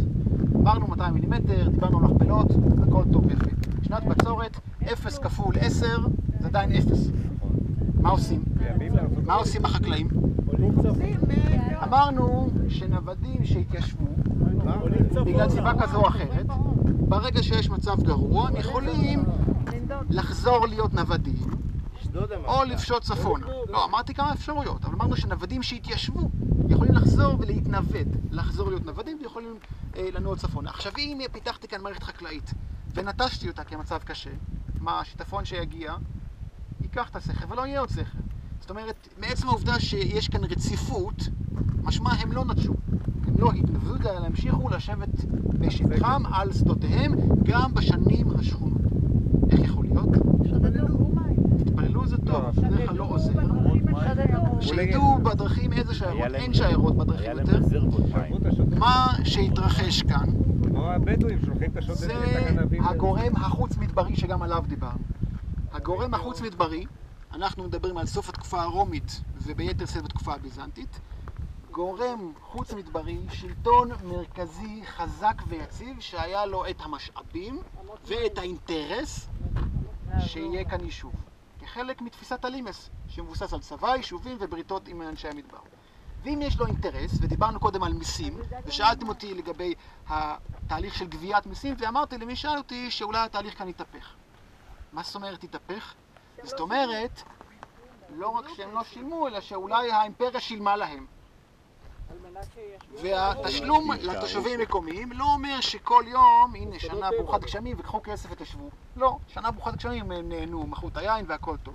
אבל שנה לאחר מכן, שהייתה שנה קשה, והם לא הצליחו להזין את עצמם, ולא הרוויחו מספיק כדי לקנות מספיק חיטה ושעורה ומה שלא יהיה, בשנה כזאת באה האימפריה ואמרה, קחו כסף, ותשבו בשטח. הדבר הזה לא מאוזן לנו, כי אנחנו יודעים שגם מדינת ישראל עושה אולי לא די, אבל בהחלט עוזרת למרחבים פריפריאליים, כדי לעודד חקלאים להמשיך לשבת על אדמתם ולעבד אותה, גם אם יש שנה או רצף של שנים קשות. כי יש אינטרס אימפריאלי מאחורי העניין הזה. כי יש כאן קו לימס. זאת אומרת, שאלו אותי קודם לגבי הרווחיות. אני לא יודע להגיד לכם מה הרווחיות, ואני חושב שזה כנראה לא היה רווחי בפני עצמו. הם הרוויחו יפה בשנים הטובות, ואולי הפסידו הרבה בשנים הרעות, אבל האימפריה שעמדה מאחורי כל העניין הזה, תרמה מספיק כדי שזה יהיה אפשרי. כלומר, מה שאני בעצם אומר, זה שהחקלאות כאן פרחה הודות לשני אלמנטים. אלמנט אחד הוא אלמנט הנבטי. אותה היכרות מעמיקה עם המדבר ועם אורחותיו, וכל הידע שהם פיתחו, שבעזרתו הם ידעו לבנות הסכרים במקומות הנכונים, לאגור את האדמה, להטות את המים, לבנות הסכרים בכל ערוץ בהתאם לגודלו ורוחבו ועוצמת המים שעוברת בו. בוקר טוב. תרנגול שלו רעב. כן? אני אומר, החקלאות כאן הצליחה בזכות שני אלמנטים. פעם אחת, הידע הנבטי, ופעם שנייה, לא פחות חשוב, בזכות התמיכה האימפריאלית שרצתה שיהיו כאן יישובים כחלק מביסוס הלימס, שאותו אני חוזר ומזכיר לאורך כל היום. שני הדברים האלו יחדיו אפשרו את ההתיישבות. זה בעצם סוד ההצלחה של הפריחה החקלאית הגדולה ביותר שידע הנגב בתולותיו, שילוב של ידע אדיר ותמיכה מצפון. רק שני האלמנטים האלו יחדיו שחברו יחדיו הצליחו להביא לפריחה כזאת שנמשכה מאות בשנים. היא לא הייתה קצרת מועד, היא לא התבססה על תקופה גשומה יותר, כפי שחשבו בעבר, היא התבססה על ידע שהתמודד עם תנאים קשים מאוד ונתמך בסובסידיות ובעזרה ובהקלות כשהיה צורך. זה מתועד אופיר או שזה הנחה? מתועד, מתועד. סליחה? את אמרת, אני אגיע לזה להמשיך. אבל זה קשור, אופיר. כי אחרת, אם זה לא היה... מה קשור, לא קשור? כאילו, שהיה להם ידע רב, הם ידעו טוב לנצל את המים מול הסובסידיות, כי אחרת הסובסידיות היו צריכים להיות כאלה גדולות ש... ברור, ברור, אמרתי, שני אלמנטים שחברו יחדיו. חברות וחברים, כולם הבינו איך החקלאות כאן פרחה? נהדר. אנחנו ממשיכים הלאה.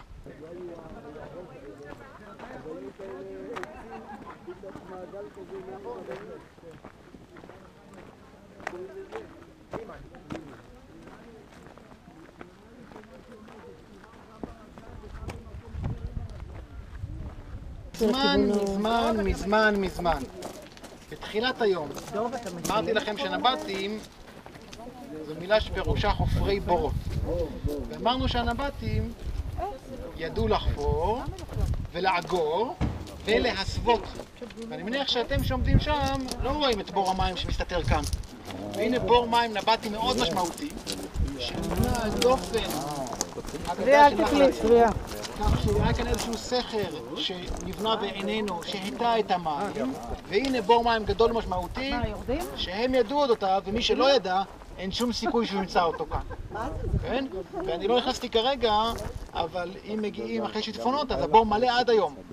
כלומר, עד היום, אותה טכניקה עתיקה, גם ללא הסכר, מאפשרת את התמלאותו. הבור הזה, יש כאן כמה בורות, זה מכונה בורות רמליה. ואין ספק שהם קשורים לשלב הראשוני, התקופה הנבטית הקדומה, עליה דיברנו בהרחבה, והנה כאן הדגמה. הנבטים היו חקלאים אמרנו, אבל כל העת המשיכו להיות גם רועי צאן. כאשר אמרנו שיש סימביוזה בין החקלאים לבין רועי צאן, דיברנו על זה בתחילת היום. והם כבר היו רועי צאן, אז למה שיפסיקו? חלק עבדו את השדות וחלק היו רועי צאן, כאשר הצאן לא רק שתורם להם מוצרים, אלא גם מזבל ומשפר את איכות הקרקע, כן? כשהוא עולה על השדות בעונה המתאימה. אז כל העת המשיכו להיות גם חקלאים וגם רועי צאן, והמים מהבורות האלו עזרו כדי להשקות את הצאן שזקוק למים שלו. כן? אז בעצם אנחנו סוגרים כאן תמונה עם הנבטים הקדמונים שחפרו בארות והסתירו אותם, והנה דוגמה מובהקת של זה, עם בור מאוד גדול ומרשים, שאף אחד מכם לא היה מוצא אם לא היינו מראה לכם אותו, נכון? לא הייתם חושבים להגיע לכאן ולמצוא את הבור. חשבתם, אז אתה היית, לאחרים פחות. זה בעצם העניין. לא הוא חשב, אשתו חשב. עשרות, מאות ברחבי הנגב. זה בור גדול, אבל יש מאות בורות. איך הם הסתירו אותם? איך הם הסתירו? קודם כל לא צריך להסתיר הרבה. תסתכל, אתה לא רואה. אני עמדתי כאן ואתם עמדתם שם ולא ראיתם. למה שמישהו יגיע לערוץ הזה? ואני מניח שהסתירו אותו עם סלעים עוד את הפתח לאחר שהשיטפון, כי כיסו את זה באיזושהי צורה, אבל מי יעבור כאן? למה שמישהו יחפש כאן? לא רואים את זה מרחוק. זה לא עונת שיטפונות, אפשר לסגור. נכון, בהחלט. זהו, חברות וחברים. תגיד לי, מה זה החפירה שם, המערות? המערות שם הן מערות שנחצבו מעשי ידי אדם, הם שימשו ככל הנראה, אין לנו ידיעה ברורה, ככל הנראה שימשו נזירים, ראיתם את המערות בעין עובדת וכנראה גם כאן, בזיקה לעובדת, כן? ונראה שאחר כך הם שימשו גם כל מיני רועי צאן, למנוחת צהריים, למנוחת לילה, הם נתקעים עם העדר וכן הלאה. אין להם איזשהו תפקיד גרנדיוזי, מאז הם גם עברו התמוטטויות ברעידות האדמה התדירות שהיו באזור הזה. וכאן אנחנו בעצם סוגרים מעגל עם הנבטים, ואני מקווה שכל השלבים די ברורים.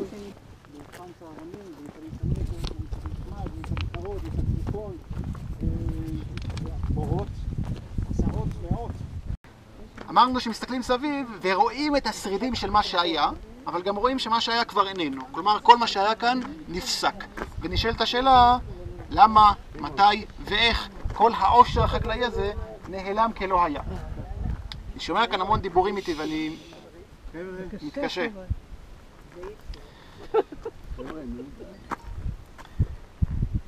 השינוי הדרמטי הבא, שבעצם מוביל לנפילת הנבטים ומוריד אותם מגדולתם לאחר מאות בשנים שהם הצליחו לשרוד, תוך כדי שינוי אורחות חייהם, הפכו את תורם, כפי שדיברנו היטב. הנוודים שאסור להם לזרוע זרע הפכו לחקלאים, לשותי יין, לבנאים. מה לא קרה איתם? והנה תהפוכה נוספת של איתה הם לא יכולים להתמודד.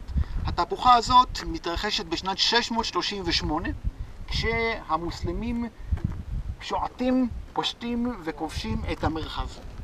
ואני אזכיר לכם שהביזנטים ניסו לבסס את הלימס כנגד אנשי המדבר, שנמצאים מדרום ומזרח.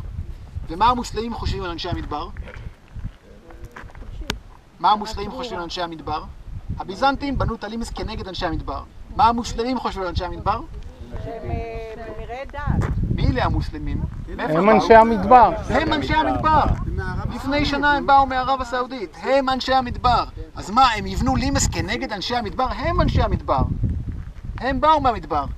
אז מה הם יעשו עם הלימס? יהרסו זה מילה גדולה, להרוס צריך לשלוח אנשים עם פטישים. הם יפסיקו לשלם משכורות לחיילים. הם ינטשו אותו, ולימס שלא מתוחזק נעלם. אולי... מה לא הבנת? מה לא הבנת? לא הבנת כלום, אנחנו בתחילת היום. תגידי לי, מה לא הבנת? תגידי לי, מה לא הבנת? האינטראקציה בין המוסלמים... אמרתי שהביזנטים בנו את... לבין התושבים הנבטים בלימס. אמרתי שהביזנטים בנו את הלימס כדי ליצור חיץ בינם, בין האימפריה לבין אנשי המדבר. לעומת זאת, המוסלמים שכבשו את הארץ הם עצמם אנשי המדבר. המוסלמים הגיעו מערב הסעודית, ומטבע הדברים הם לא צריכים לבנות חיץ בין האימפריה שלהם לבין אנשי המדבר, כי הם עצמם אנשי המדבר, הם לא חוששים מהמדבר, הם אנשי מדבר. כן? אז הם לא צריכים לבנות חיץ אדיר בינם לבין אחיהם המדברים. אתם לא רואים שום סכנה שכדאי בגינה להמשיך את החיץ הזה? לא רואים שום צורך, ולכן הלימס הזה ניטש. יש לנו עדויות שפתאום דברים משתנים. אמנם אף אחד לא מפרק את המחנות צבא או מורה לשלוח בנאים עם פטישים שירסקו את החומות, אבל פשוט אין יותר חיילים ששכים כאן, הביטחון מתחיל להתערער. אם היישובים כאן נהנו מהקלות, מסובסידיות, ממיסים, יש לנו תיאוריות כתובות מניצנה ששולחים משלחת לעזה, שם יושב המושל המקומי, ומבקשים ממנו הקלה במיסים. והוא אומר להם לא, אין הקלה, תשלמו כי הוא רוצה מיסים, מה אכפת לו ממה שעשו הקודמים?